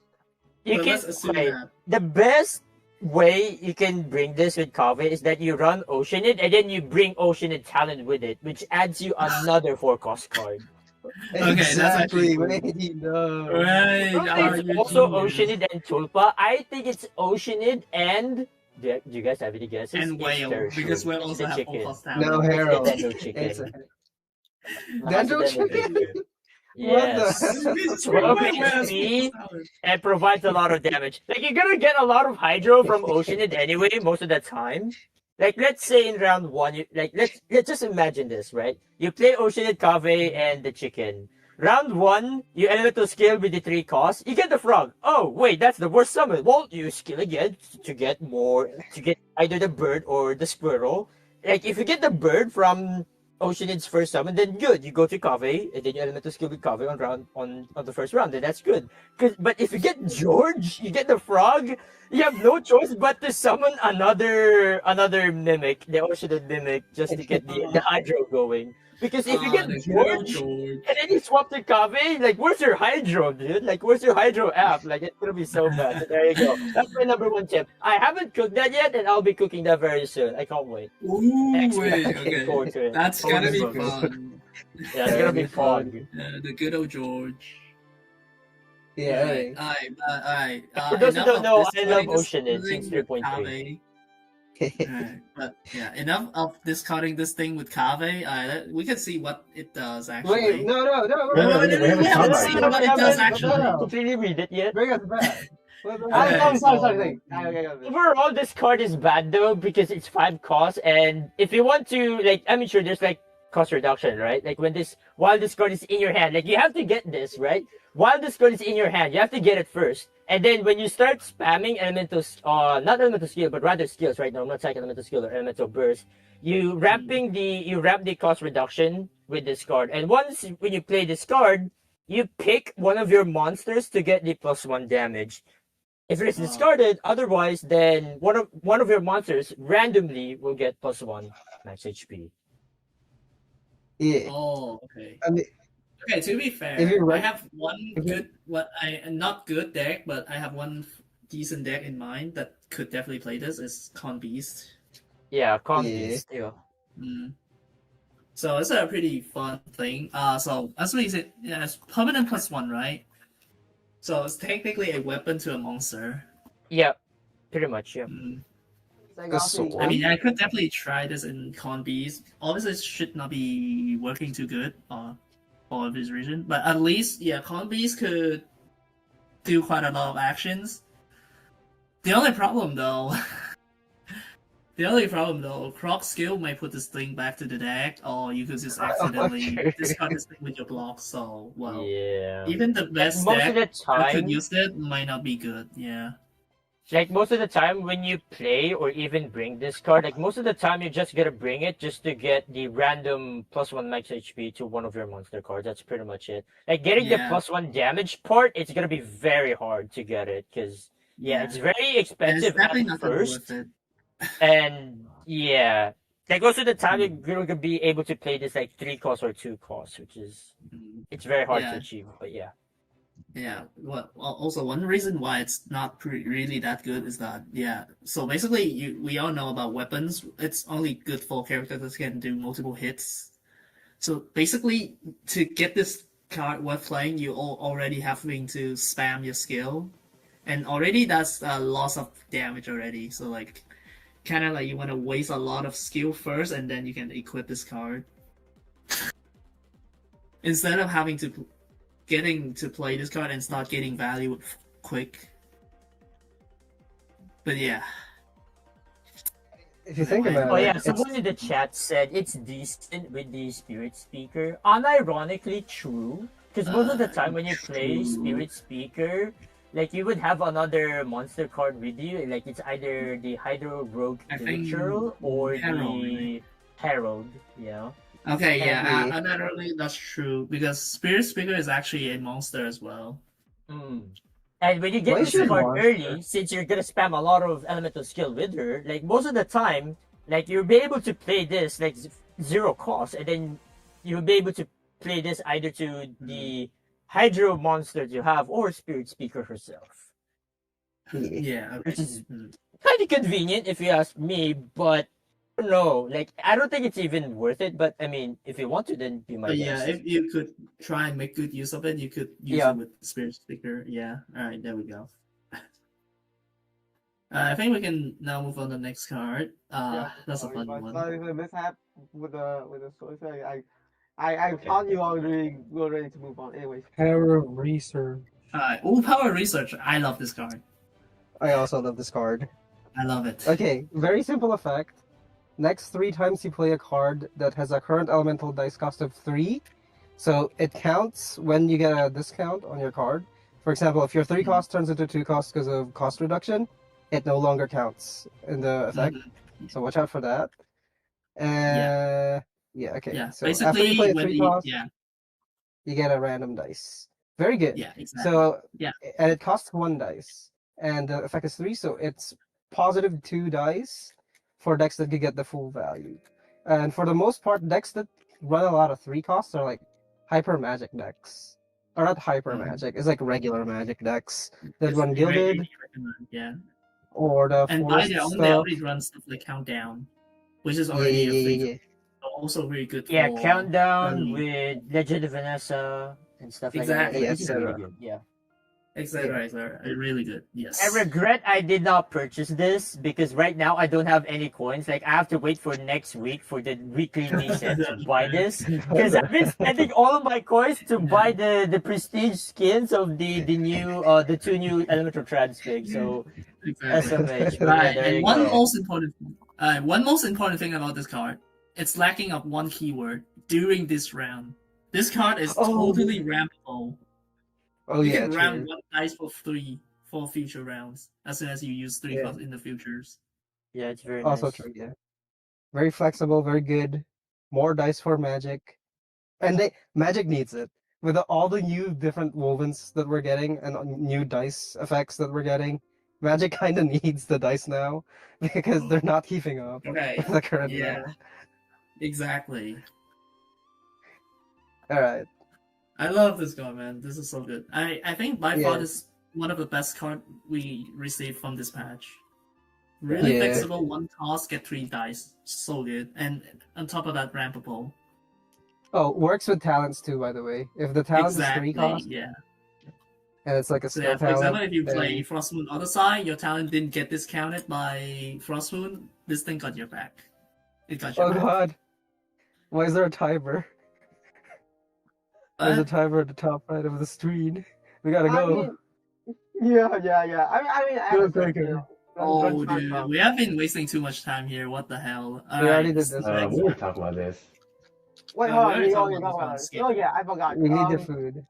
I think we have one last card, right? I think we have one last card, and I think this is objectively one of the worst thing ever. The most nothing burger. Lakkaberry Pie, more like nothing berry pie. Nothing. What does it do? What does it do? Okay. It doesn't provide any value at base level. Once you get the food engine, aka Judo and Double Chef Mao, like this card can be really good, but not really. But I'll leave it to you guys to explain it. This card gives you 2 discounts 2 elemental dice for the next 2 times the character that uses like any skill. So basically, it's a 0 cost at base. I don't know why it's here. As Ark said, unless you really just want to add 1 food to your food engine, I don't even see why you need this. Really. What does it even do? Okay, so I have a bit of complaining about this thing. So as we see, this card has the keyword that I mentioned about research, power research, is that during this round, why do you pay 4 dice to get 4 dice back? Exactly. You can definitely use, you can use with Shudong for sure, you can use Chef Mao, but there are actual useful food that you can use. And if you haven't been playing Escoffier, I don't think we are playing the same game. But even Escoffier's worst food is a 2 cost plus 3. And you can definitely use it with Shudong a lot better than this thing. Also, wait, speaking of Escoffier's food, Escoffier's 2 cost food, at the very least, you could use it as ramp, because the effect doesn't disappear between rounds, but this effect Exactly. disappears at the end of your round. This card is so you just definitely this card is exactly the definition of pay 4, get 4 back for nothing. And For it's not even nothing. for dice fixing problem because you're actually paying 4 aligned dice to play it. which is 4 aligned dice. It's Very not dice unlikely. fixing. do? What does it even do? I don't know. We don't know. We don't know. Yeah. And then At the very least, remember we talked about the Dendro Transfig being not as good as the Electro one. This card does the same thing because you have to split up to 2 different usage instead of getting 4 dice back immediately. yeah. So Okay, at the very least, it's another if 4 it cost. gives you 4 dice back immediately, at least you could use it for someone like Ganyu, for example. You play Ganyu, you want to use her 5-cost skill, but oh no, you roll 5 pyro dice. You have to do You can at twice. least use the 4 pyro dice to convert them into cryo dice for Ganyu. At least that could work. But no, it's split it into 2 different usage. Wow. Yeah, like what the a fact that you can't ramp with this card is so miserable. Oh my goodness. But yeah, this card, like the only good way to use this card is with Kongamaro. That's pretty much it. Like if you if you pay Harvest Time and then you found this food, you might as well pick it because why not? And yeah, don't ever bring this deck. Just pray and then you get it from Harvest Time. Pretty much it. There you go. It's a nerf to Harvest Time. Yeah, now that you mention it, it is a nerf to Harvest Time, despite Harvest Time only being good in Food Engine. Because every time now you play Harvest Time, there is a chance of you getting this useless food that does nothing. That's true. That's fair. That's fair. Every time you play Harvest Time, there is a chance to get this food and minus 1 I would say option. that I would say that look at it another way. It is a very situational kind of cartooning of a cartooning card. That dice tuning card that you really get it at random. Like I don't know. Like I know when you look at it, I really don't understand the point of this card at all. So just don't put it in your deck. No, guys, you're all missing the point. This card is good for one thing and one thing only, and that's being a 4-cost body for Kave Burst in this card. That is wrong. Okay. It's the best use case. You get the Fungi card. That is supposed to be a card that makes fun of Kave. And for then in Kave. return, they made this card for Kave and make fun of the rest. Anyway, okay, yeah, it is a decent addition to Kave. Yeah, it's a 4 cost. The only good reason, just Kave. Kave needs his char, he doesn't need Fungi. There you go. Eventually, we're gonna have enough 4 costs, whereas it'll be it'll be pretty much like he never got nerfed in the first place. So, yeah. Holy. The king is and then back. we also have Transfig for him, so he have also Transfig now, and he's 12 HP too, so he's even better than before. They nerf Kave just to make more 4-cost cards. Yeah, there we go. Yeah, definitely one of the worst card ever in this entire patch. All right. I think we have been quite long, for 2 hours. Okay. We already spent 1.5 out of it just for saying nothing other than the new stuff. True. We have, now that we're done with the cards, what's next on our talking points? I think right now one of the things that we really talk about is with all of that changes, where hold on, Ark, do you still have the Tierlist file?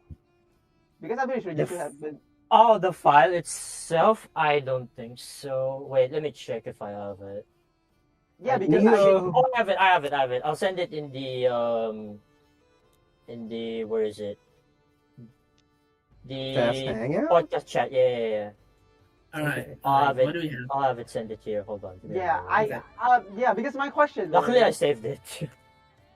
Big. Oh wait, hold on. It'd be tough to make it again. Alright, there you go. It's posted.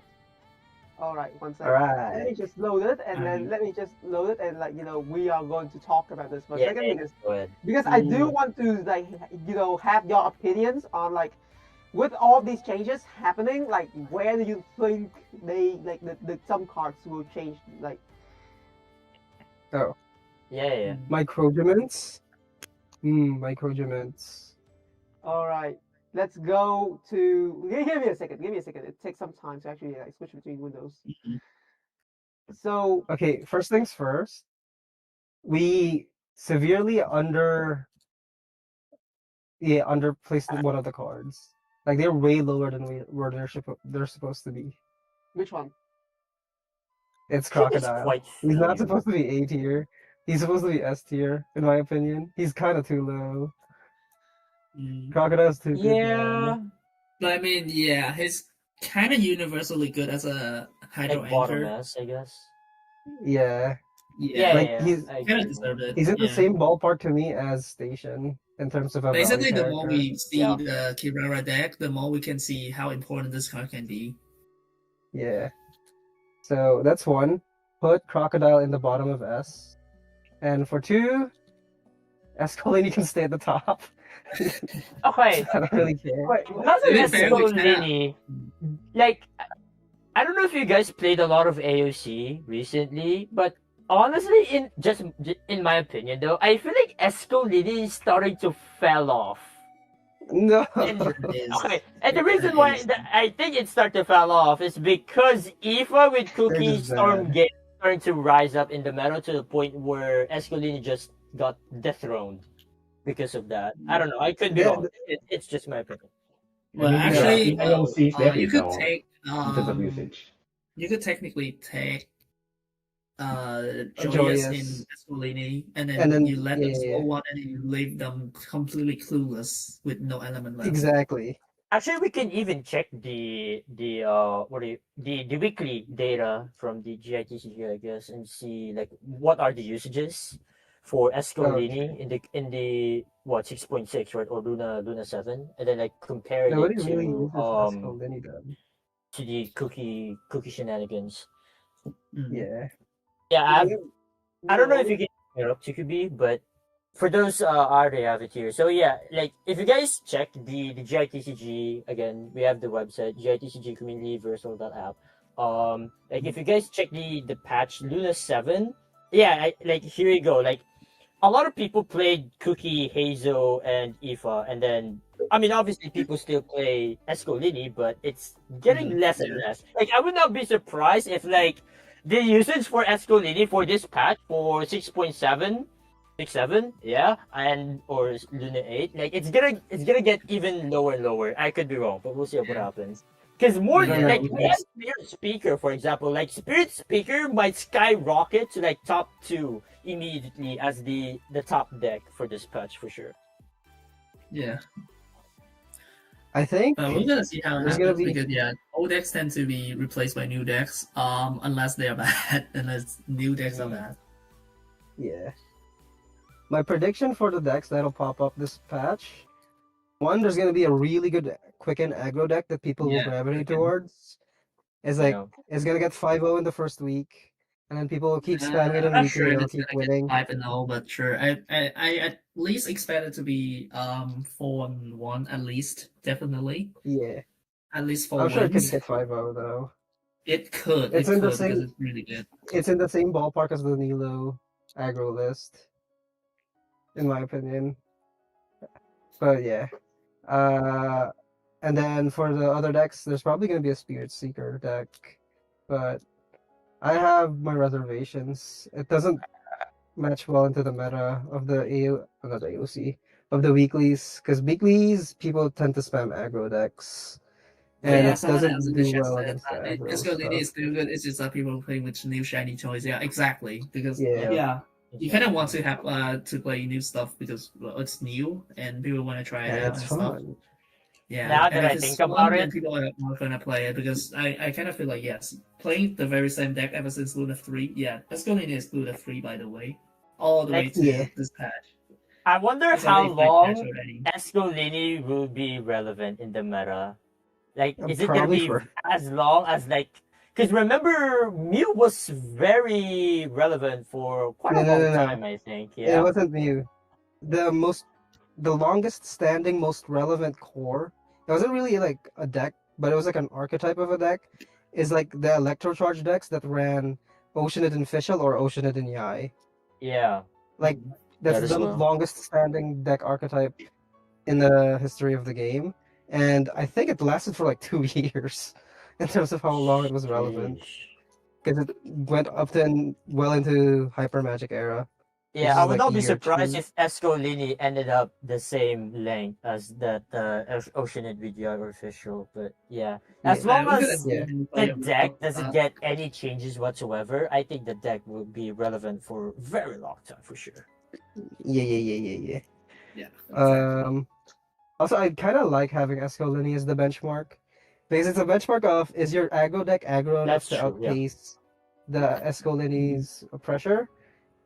And if not, then can it outscale the scaling of the Fell Dragon, or like the back half of the freaking Escolini deck? And if your deck meets either of these requirements, then it's a pretty good deck, in my opinion. Well, yeah, technically, yeah. But as far as I hate Escolini, since it was first invented, well, we pretty much have a mild feeling about it, and we kind of use it as a standard for today, and yeah. Yeah. I think it's a pretty Alright, healthy deck who now wants to after gamble? multiple different nerfs. Who wants to gamble Gamble that what? Escolini will get 5-0 again in this? Not ironically, Someday. it's mine. Unironically, okay. We It's do have mine one again. play in mind. Yeah. Yeah, Kiritan, Boy. come back. Actually, Play not Escolini Kiritan. again. It's Solo. Oh, Solo, Solo. if you're watching this, go ahead and move 5-0, and I'm stop calling you bad or some sort of that. Alright, cool. Anyway, Okay, well, But yeah, I guess we can now go back to the tier list once again. yeah, we Speaking get of tier carried list, away. let me just say this. I honestly did not expect my tier list video to pop off so well. Like it's still It's a tier gaining list video, views. man. Like even though it's very long, it's freaking 3 hours long.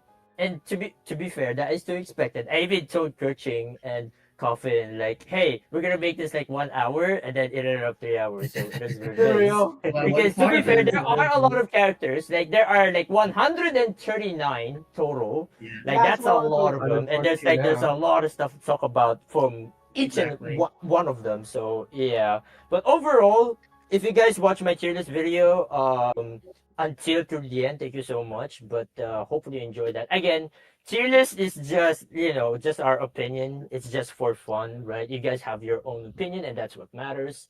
And yeah, and with that said, is there anything else we can talk about for this tier list? Like honestly though, I feel like we can definitely fix this tier list quite a bit. Like there's definitely some characters in the bottom tier that we can definitely rise it up, like from B to A, like with Crocodile, right? From A to low S, something like that. Yeah. I feel like there's a Or couple maybe, more. or but maybe we'll some see. character that we can also move down because we kind of.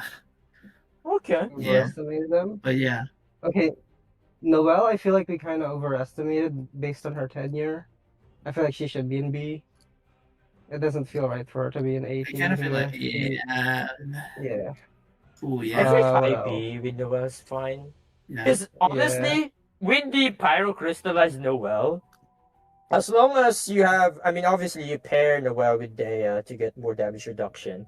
And then as long as you Yeah. get Noel's equipment, like TOTM, and especially the Bell, like, Noel will be like an unstoppable force. Like, not even the, I guess, new meta decks can beat her, like, I don't know, Nefer or something like that. But yeah, like, Noel, like, if, as long as you get her equipment, she gets a lot of shield. And of course, she deals a lot of damage as well with her burst and all that good stuff. Yeah. Yeah. What else? Xinyan is also kind of too high. I feel like she's in the same boat as Yeah, I would Noelle. say Xinyan would be. Oh no! Mm, Okay. I thought you said Shan Yun. Because Nah, honestly, like, Shani, I also Yun? kind of feel like she's kind of high too, especially after Yeah, the nerf. like A Shan Yun. I would say she's B for me. Oh. That's Okay, like both a of them B. though is correct. Yeah. They're kind of too high.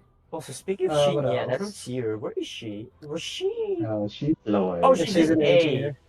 Yeah, she should Um, also go down. I think that's fine. Yeah, I like think high Gian B. stays I fine. think it's fine, but like yeah, And Yeah. she does have her own deck that like exactly. she Also- fits pretty kind of well. So There's a couple of you know that deck is characters not here that good. get yeah. There's a Mhm. couple of characters here that get a lot of upside from the release of the Quicken Resonate. Oh, yeah, for yeah, sure. Definitely Quicken up a Transfig. lot of Electro and Dendro character up. Like really Holly. far. I feel like she's in the same power level as like Hazo now, in my opinion, as a Yeah, Quicken Transfig For abuser. sure. Mm-hmm. What else? Chicken? Chicken Where's can also Chicken? go quite high, all thanks to Yeah, the it new can go Quicken. quite high. Because if you just read at the Transfig, you already know this thing is tailor made for the chicken. Exactly. So he could So definitely he could go also to go at least low A all the way from Yeah, B. What else? Low key, no Station one's is already- cooking Dendro Aromite now that we have Quicken. True. Exactly. And then Wait, Kuchasara can what also if go we- higher. It might work. It won't, but it'd be funny if you could try to make it work. Okay, the thing about Dendro Aromite is it's anti-synergistic to the Quicken Transfig, because the technique has energy cost when you click it, but you want to burst. So Nah, just put Yeah, that- Dendro Aromite down there. She deserved there. Oh my She's god. so bad, man. Like, She's so when is the last time you ever see her technique being actually useful? I don't know. Dude, she was the I'll hide potential her. hit for The funny thing Clorinde, about just her to notice technique that, is that you can do a weird Clorinde is element. also kind of That's pretty mid. much it. True. Alhaitham could go up. I think like he's kind of low in CP. Okay, wait. Ironically, I'm gonna sound like cooking, but what if Dendro Aromite with the Quicken one instead of the Electro, and then you can elemental skill with Clorinde with 1 cost instead of 2 cost. Let him cook, Yeah, Let crazy him cook. cooking. Let Surely. him go. Yeah, let him cook. Okay, you have the word. Yeah, you could cook it and make your video. Exactly. Oh yeah, for sure. Surely I can. Surely I'll Definitely, yeah. remember At it. least, I'll is it note gonna it be down right fun? now. I mean, is it gonna be strong? We're not sure, but is it gonna be interesting? It could be, yes. Yeah. It could be. Who else? The magic okay. stuff? Since when are they gonna nerf Primordial But Genius just Sphere so bad? ironically, I think because Sarah is in B, I feel like because She's with the new buffs that she got previously and now with the Quicken, I feel like she deserves A now for sure. No, I feel like she could stay in B. Kind of, Really? yeah. We The- could definitely okay, put her fine. somewhere higher. And Yeah, high B What is maybe, but I special don't think she. even? I think loses high B, here. she's not making all the way to A. I don't Yeah, think so. Fair enough. like her competition's really tight in the Electro slot for the Quicken list. Yeah, like the fact like there's Exactly. the Thunder Manifestation. Yeah, fair enough. Yeah, he's Actually, so now that we have good. more transfig high. relating to Electro, can we just make the eye god tier as well? No, she can stay in Yeah. A. Nah, I it's don't think in she's got here. S. Not Yeah. A, S, I mean, yeah. Yeah, she's S, but why can't we Oh, just wait. make her eye god, man? Shilonen? You just get more and more. Oh yeah, Shilona is definitely not that high. No, she's still in S tier, but she should go lower to S tier. She's not up there. Okay, in one the thing stuff. I have with I feel like she Shilonen, should be in A. High A at best. Yeah, okay, Yeah. so one thing I might have with Sonoran though, you know when you play her, you're definitely playing against a AFK deck that Yeah. basically playing solitary. And Oh, wait. absolutely zero interaction. The new character cards, where would you put them? Yeah. We haven't talked about Quick that. rating, I put Nefer, Halfdan somewhere low B, Halfdan. Nefer somewhere mid B, and Spiritspeaker, we could put her somewhere A for Yeah. No, for an experimenting S, until I we think. finally get to see I how put good she Spiritspeaker in is. S, actually. Yeah, I think I we would say Spirit Seeker will be on S for sure, and yeah, Nefer on B, and then And we can't really put Halfdan. her that high too Halfdan in too B early. as well. We just Yeah, I kind would of have put to on see B how as far well, or she maybe can low perform. A. I don't know. But I yeah, think B is I'm probably happy the to best put for her somewhere Halfdan. mid A for Spirit Speaker, so because we need time to see if she's actually worth to be S or not. Kind of like I guess so, yeah. because yeah, first That seems impression is fair. different than actual power, and we haven't seen any attorney until at least the upcoming weekly that we're gonna have tomorrow. Actually, not tomorrow. Yeah. In this weekend, basically. Yeah. Shame there's no AS Weekly though, but yeah, I'm definitely gonna watch. Actually, I might even, potentially guest or join the cast for the weekly. Oh. Maybe truly. Whoa. Because I really want to see what the hell is going the hell like in the upcoming weekly. So It's can't gonna be wait. Quicken decks, man. People are gonna burn Yeah, them. I They're honestly gonna can't come wait in to see what droves. the hell is gonna happen in the weekly, man. Again, it's a shame there's no AS, so all I have to do is just sit down and watch, I guess. So wait. Oh boy, yeah, this battle is gonna be something else. Like, okay, the balance changes. There's not much going on with the balance changes for this time round. Yeah. But in the recent patches that we got, we do get a lot of balance changes. Like, we're getting fed really, really good with the balance changes in the past few patches ago. But now we're slowing down. Like, the only true change that we have is the Superconduct Transfig, and that's pretty much it. Tighnari, who cares? But yeah. Who cares? Now that we're going to Snezhnaya pretty soon, boy, the future for GITCG is looking pretty interesting. Right. That's all I'm gonna say. Yeah. Yeah. At least Yeah, I think we're I'm gonna have to getting it. wait for at least 3 more patches before Snezhnaya coming. But I'm expecting next patch we might have a slight new card relating to Snezhnaya, kind of like how 5.0 we already get him started immediately with the introduction of techniques. Maybe Yeah. something with Stellar Season Conduct. 6, season Also, 3. There's one thing I want to say. Now that we pretty much get all of the characters now, right, in GITCG. Like HoYo is now Yeah. releasing characters in TCG, the same way like they release characters in the normal game, right? Like in 6.0, Yeah. who we got? We got Flints and Lauma, We right? still have Yehoda left. Yeah, we still pretty like, much only now her, that we have but yeah. Nefer, the next ones are so obvious. Like we can pretty much easily predict now Columbina? on who are the next characters that we're gonna get for TCG. So right now on the waiting list. We're definitely waiting for Columbina and and Yehoda. Potentially Yeah. the Tory might be Durin. playable. Now that would be something. Tory, Weekly boss the oh. Tory. Yo, that'd be Playable so the sick. Tory, that would be sick, yo. If Senor became playable, why not the Tory, right? That's all I'm saying. Exactly. You all are So, entertaining. You are entertaining one specific person that I would not say here, but like you all are really hoping for that to happen. I mean, we'll see. We'll see. I don't know what we'll see. Imagine they released the Tory and Columbina in the same patch.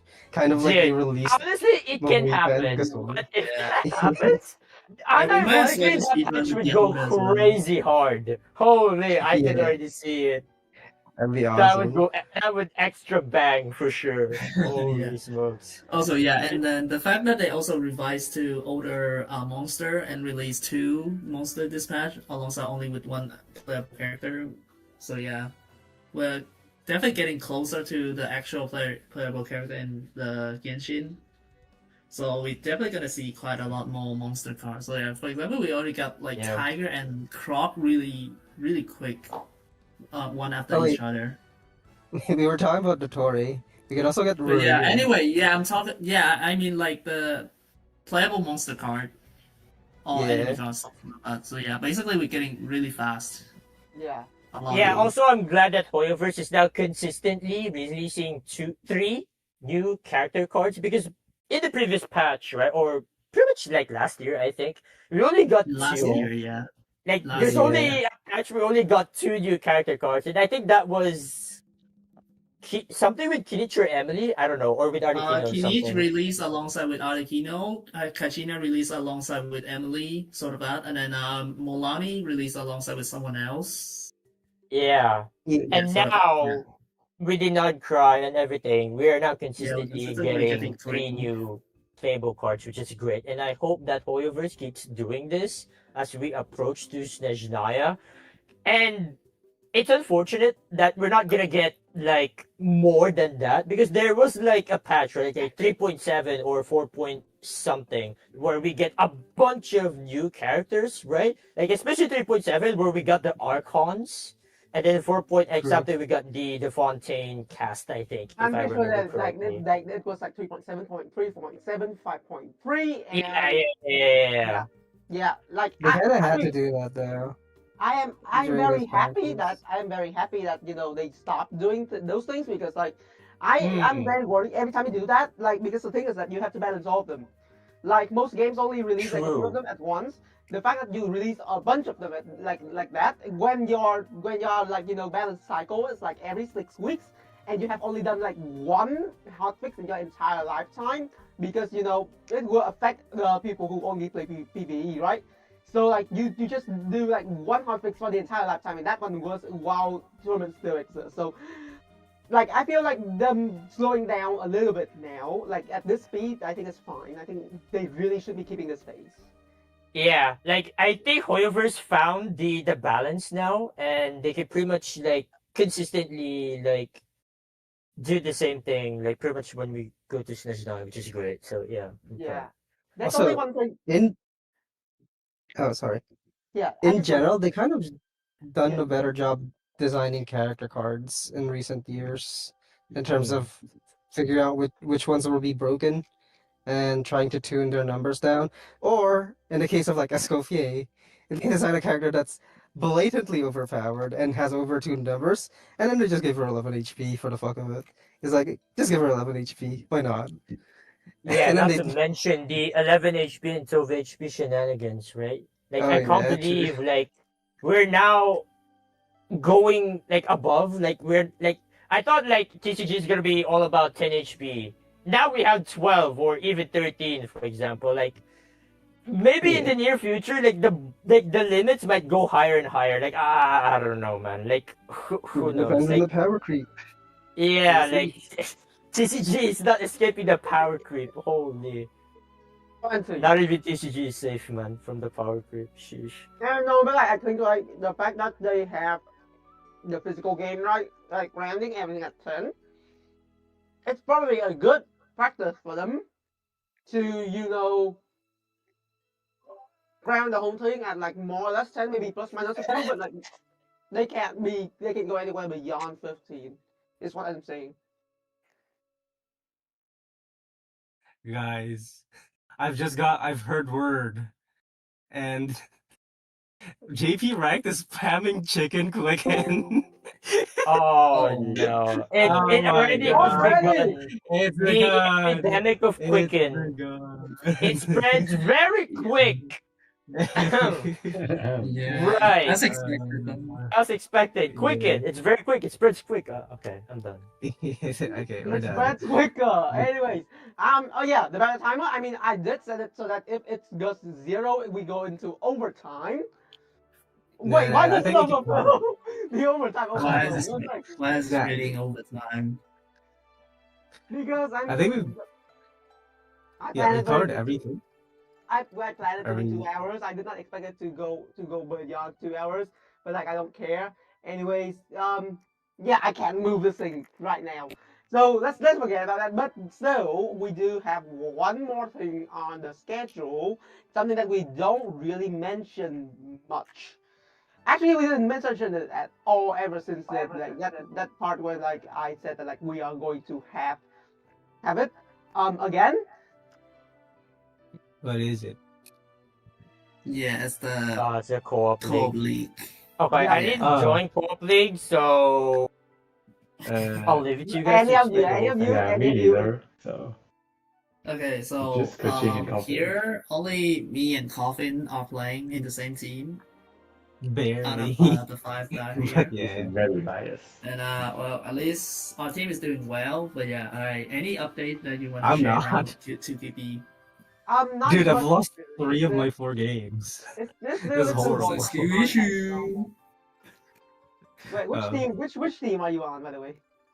We're Kirk. We are Kirk. Kirk. We carry the flame. Kirk, CEREK. CK. Oh, is it Yeah. how you spell? I don't know. Yeah, I totally forgot. It's just basically a combination of the team member. yeah. Anyway, Oh, yeah. yeah. If you guys look at the round robin bracket, you can see the second team on top, vertically, or the second team, horizontally, the blue icon. So you can see, yeah. 3 wins. Wow. Wow. We won 3 and lost Great. 1 with pretty decent achievement, but yeah. But for the I rest of the think- team, who won quite a lot, yeah, congratulations. And No, yeah, everybody's GG tied. everyone. Nobody Right? won 4 weeks in a row. Everybody only won 3 weeks maximum. Yeah, everyone. Is it always ties? No, Is no. everyone Some winning people. three? If you look at Okay, there Rainbow is a Dice team that Roller, lost 5-4, unfortunately. yeah, I'm sorry. Our condolences. And there's a team that won one, and there's a team that won two. Yeah. Yeah, Yeah, looks and fine. Alright. I mean, I'm looking at. Anything? I think that's one thing I can say though.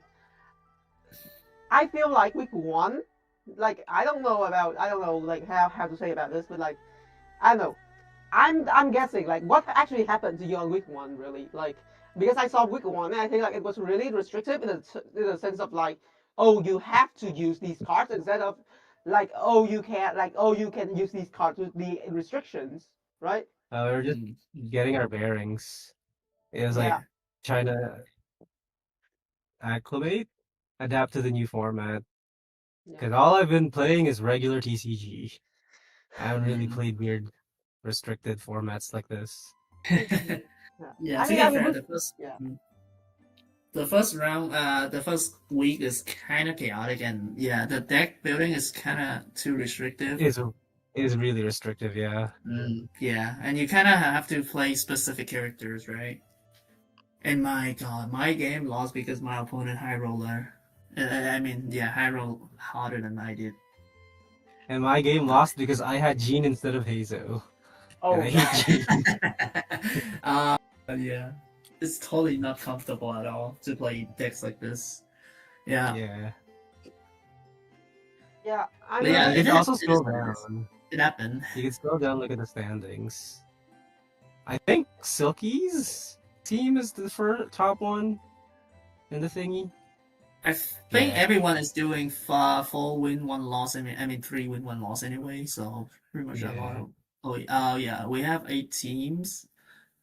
Okay, we have 3 teams with 3 wins, 1 loss. Actually, oh yeah, the round robin bracket is actually looking quite confusing a bit.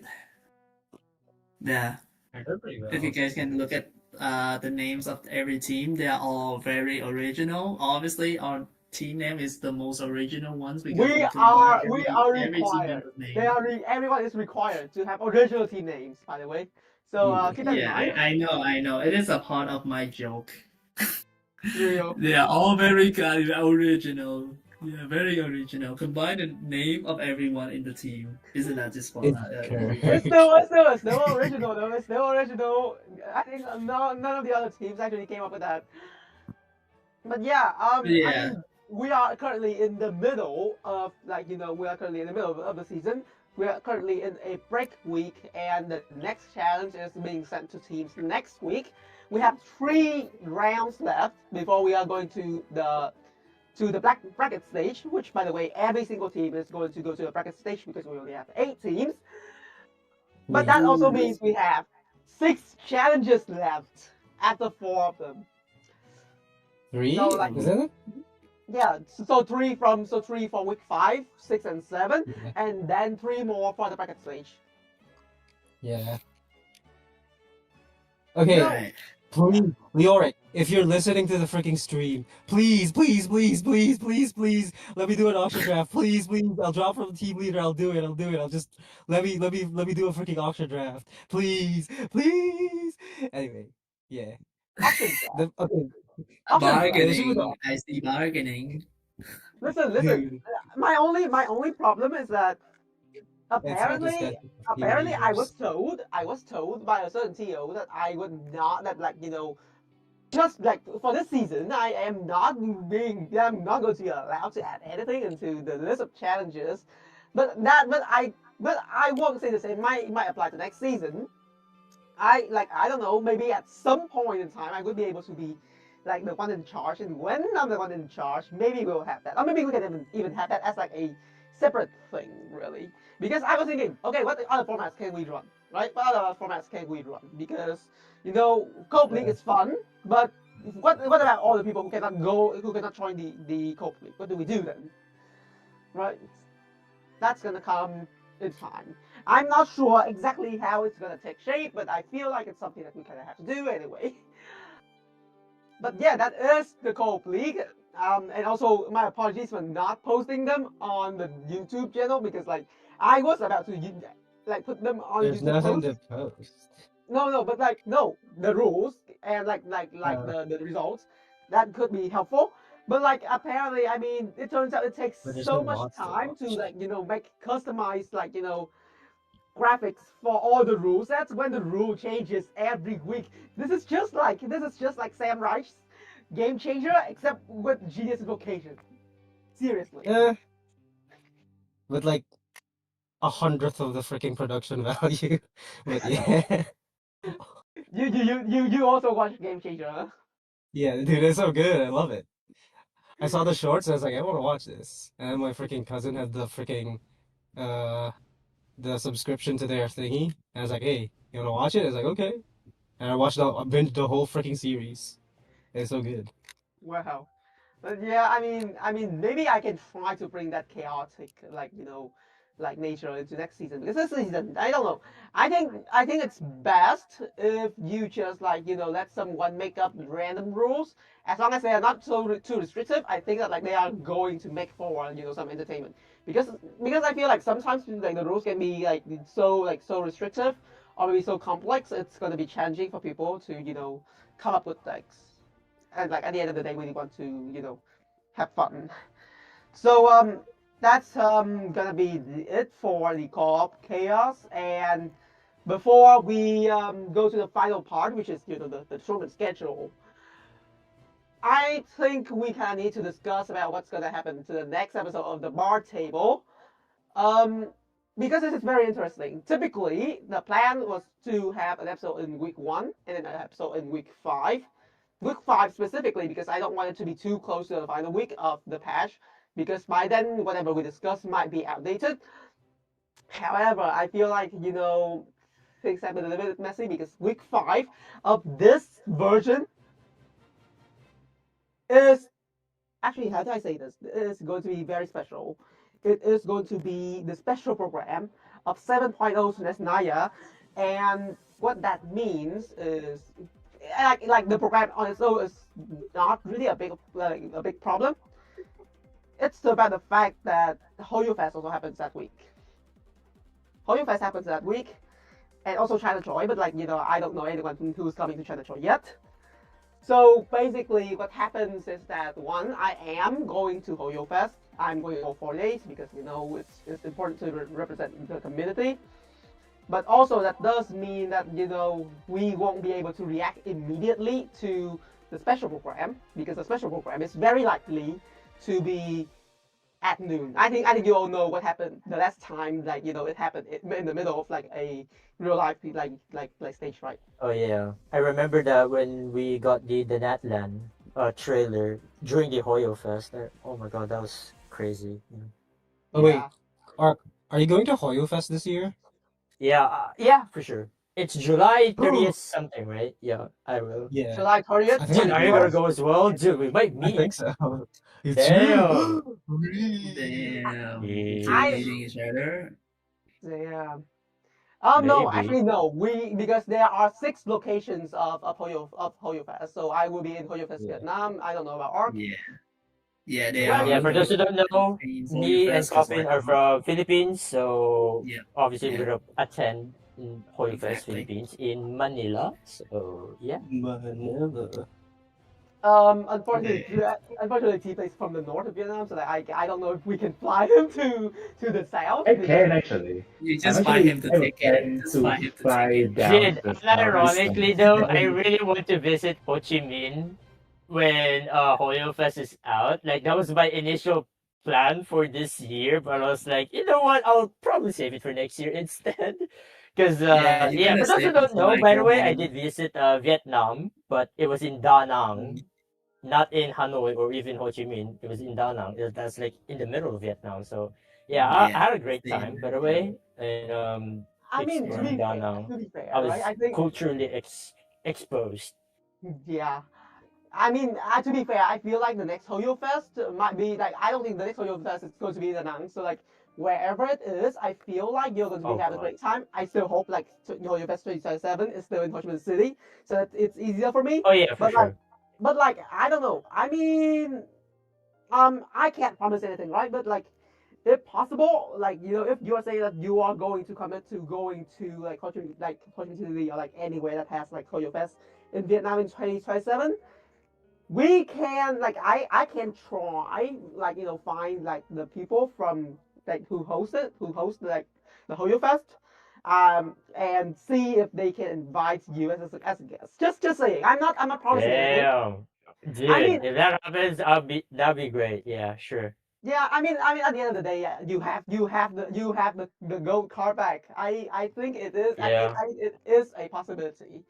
And But yeah. ironically, around that time, probably like around July next year, I'll probably have like 10,000 subscribers for sure. And can't wait. Let's You're go. insane, sure. Yay. He'll be big. He's going Right to now, I Hollywood. have 7.8, and most likely, like around next year, I'll have 10K easily. As long as I'm consistent with my uploading my content as usual. So yeah. There Yeah. you go. Yeah.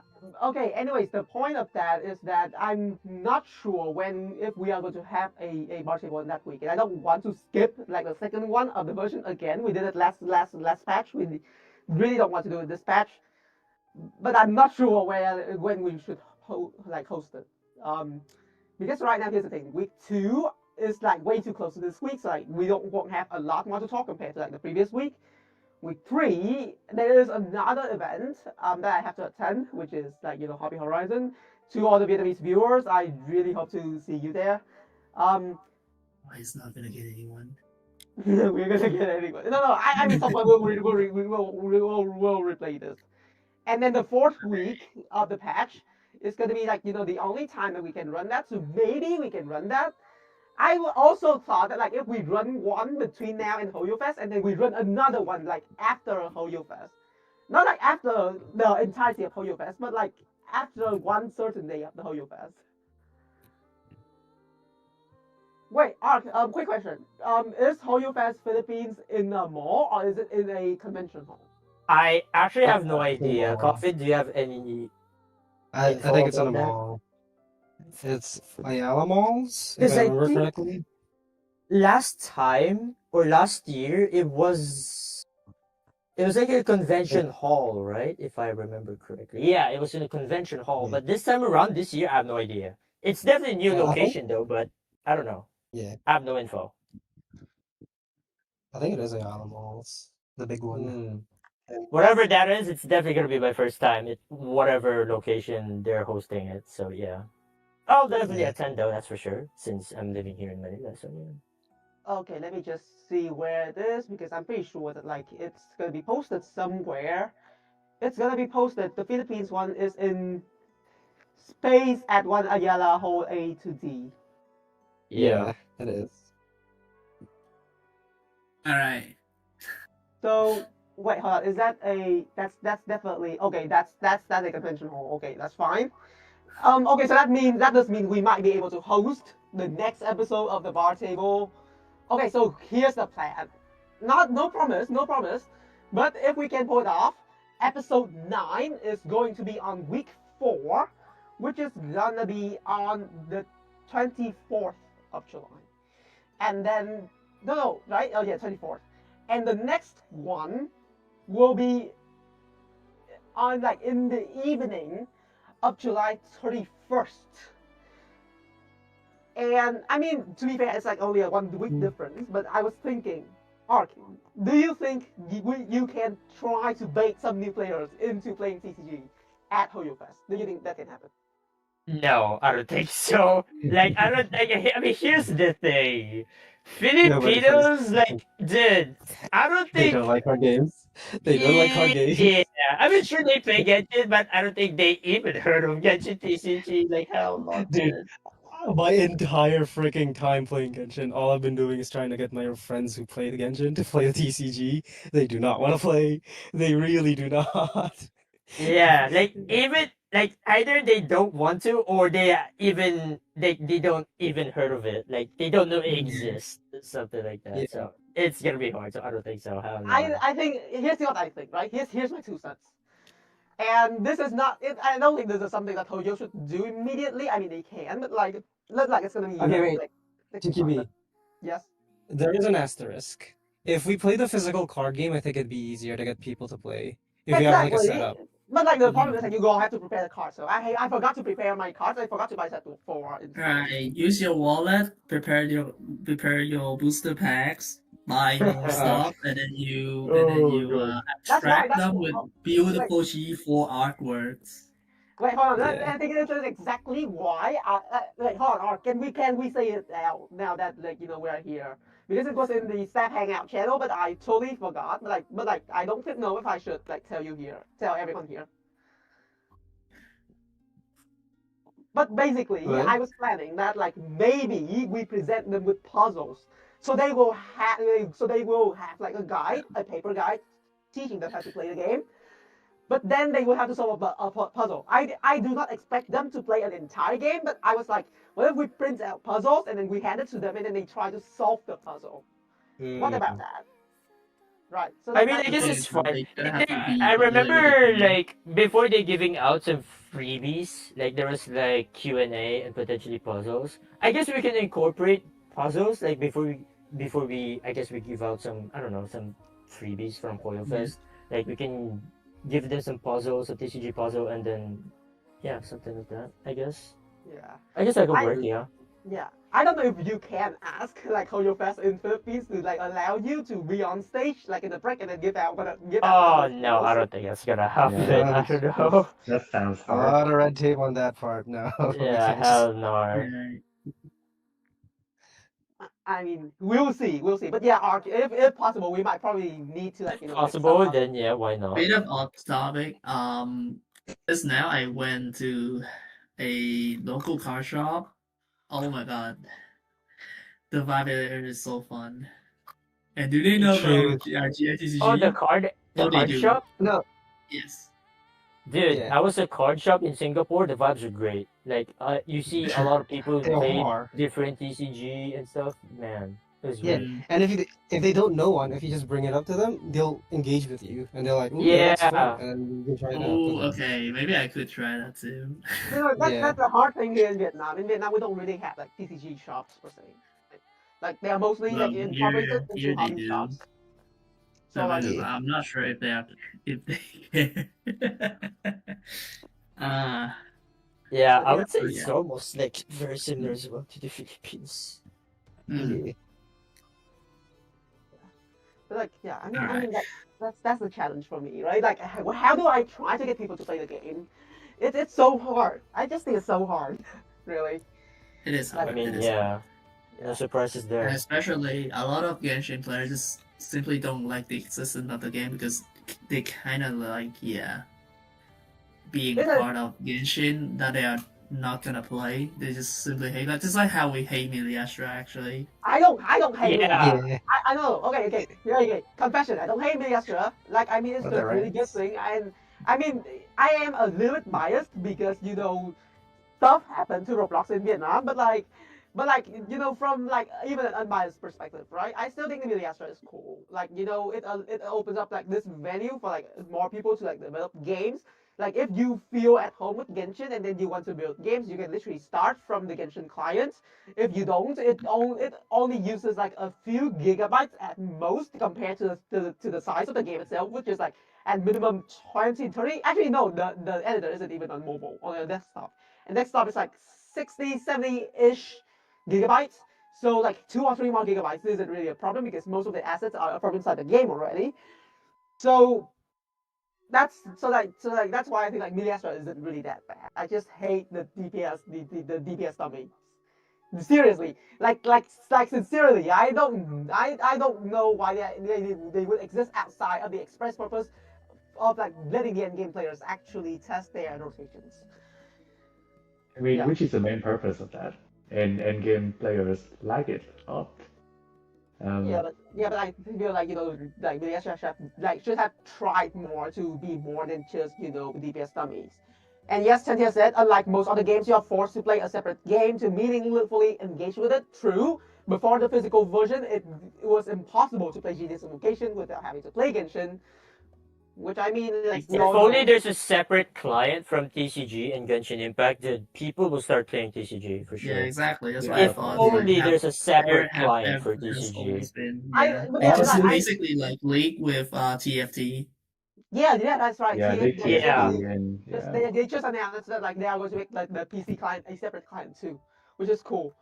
GITCG showed that. I mean, we kind of have one that already, but like we kind of have to understand that like it doesn't have the features of the official game. Like it doesn't have like a queue. I mean, we can make our own queue, but like my problem is that it needs to feel official, and also like here's what I think, right? There are two reasons why HoYo has not gone to it yet. First of all, it takes like development time, development effort, and money because you have to build an entirely new client that just so happens to work with the existing client because they built the whole game up to this point inside Genshin Impact already. So like, they have to make sure that those two can work together. That's the first thing. And the second thing really is that you also have to like get it approved, and then after you get it approved, like typically you still have to like try to monetize it. Like I mean, of course you can sell card skins and stuff, but like up until this point, I'm pretty sure that like we don't really have card skins in the digital game yet. It's weird to say that we have like alt art in the physical game before the digital game, which is weird. Yeah. Like, yeah. Okay, well, Yeah. we ran 20 minutes past your initial freaking timer. Yeah. TTV. But yeah, Yeah. I'm just to put a memo. Okay, I'm just gonna like before we get to the end of the show, just gonna put the memo arc, and everyone else maybe just that we can talk about making puzzles for HoYo Fest like probably after the stream. Is that alright for all of you? Or like is anyone like objecting to it or anything? Wait, do you want me to bring out the puzzle right now? No, not now. But like we kind of want to like get started on working on those as soon as possible because we. Oh yeah. I already have those two of them. I don't know if you need like how many do you even need? I mean, 'Cause I got two. I mean, as much as people won't immediately be able to like catch our bluff. So like as long as like we have enough so that if anyone starts sharing like the solutions to the puzzle on the internet, we can switch to the next one. So maybe 4 is fine, I guess. Maybe a little bit more. I mean, we'll try. We'll see how far we can go. Hopefully not too much though.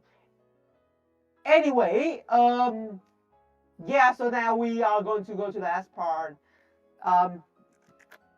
So first things first. The very important stuff. Hold on. Where the hell is it? All right. First of all, the very important stuff. Swirl schedule for version 6.7, aka Luna VIII. We are going to have weekly on the America and Europe server this week. Asia will start from next week. And remember, for the America server players, you have to play this. Like, if you have not joined yet, you have to play this week, next week, and week 4 on July 25th in order to have a chance at the major, which is happening in on August 9th at 3 p.m. EDT. Mm-hmm. Yep. Yeah. And I mean, good thing that like none of us is going to clash with the special program apparently, which is a good news. I mean, it never did, but like, be surprised. So yeah, remember to take part in these events. You earning bitcoins in this economy. I think it's the next best thing you can get to actually whaling. Yeah. One thing I want to quickly point out. I wonder how the America Weekly tomorrow will be in terms of attendance, because it's gonna be July 4th, which is the national holiday over there. So we might have a lot of players, or we might have not a lot of players. We don't know, but I'm interested to find out. Let's see. Okay, so I'm looking at it right now, and we have actually barely anyone signed up. I'm not sure. I mean, usually people wait until the last minute to sign up, so Yeah, but I mean, it really can go both ways. Yeah, because July 4th, Yeah, July 4th. So So I mean, people do have free time, but also it's a holiday, so people might like have other plans. I don't know. yeah. We'll see. I know. We'll see. We'll see. But yeah, that is gonna be pretty much it. As we said, if there's going to be like an episode, it's probably going to be on week 4, and we might have a week 5 that coincides with HoYo FEST. Maybe if we can have both those, we can call like episode 10 episode X. X? That sounds weird. For sure. Yeah, no, I have an idea in mind, but I'm not going to spoil it yet. Anyways, I think that's gonna be it for now. And well, we can't wait to see how you change the meta next week. I am pretty sure I'm going to bring back the tier list when we come back to the bar table. Wait, are we actually serious with the tier list from now on? I mean, here's the thing, right? New players, they really just want they are so lazy to do it. They're just so lazy to do research. They probably to get a one list does all and then see what works for them. At least it gives them a good starting point, right? Like they see Escalade, they would start building around Escalade. So I think there's something that we can do. Although I did read one comment on that video about how we should have a two axes, a 2D board of the tier list instead. I'm not quite sure how we can do that really, but maybe we can try that out one day. Tier list between base versus potential, right? I think we did float that back when we were back when the character rating form still exists. How do we allow characters to be ranked based on their power in a certain archetype? But it's a little bit messy. All right, let me see. I'm trying to remember something. I'm trying to remember if I'm missing anything. I think we're good. Yeah. I feel like something in the back of my head. I'm not sure. If you don't If you don't remember, it's probably remember, not then that it's not important. important, right? Exactly. Real. But yeah, I think that's gonna be it from us for now. So this has been the Bar Table episode 8, but it's all about version 6-7, I guess. And I've been to QB and TBlaze. And it's your boy I'm signing yeah. off. Yo, bye-bye, I guess. Yo, buddies. Take care. See you in Snezhnaya or next episode. it's gonna be an next episode. I'm going to bring you back, Ark. I'm going to bring you back. It's Alright. Alright. Anyways, yeah, that's gonna be a goodbye from us, and we will see you in the weeklies, or maybe in week 4. So see y'all. Bye-bye. Bye. Have fun Bye. playing Right Quicken now. decks.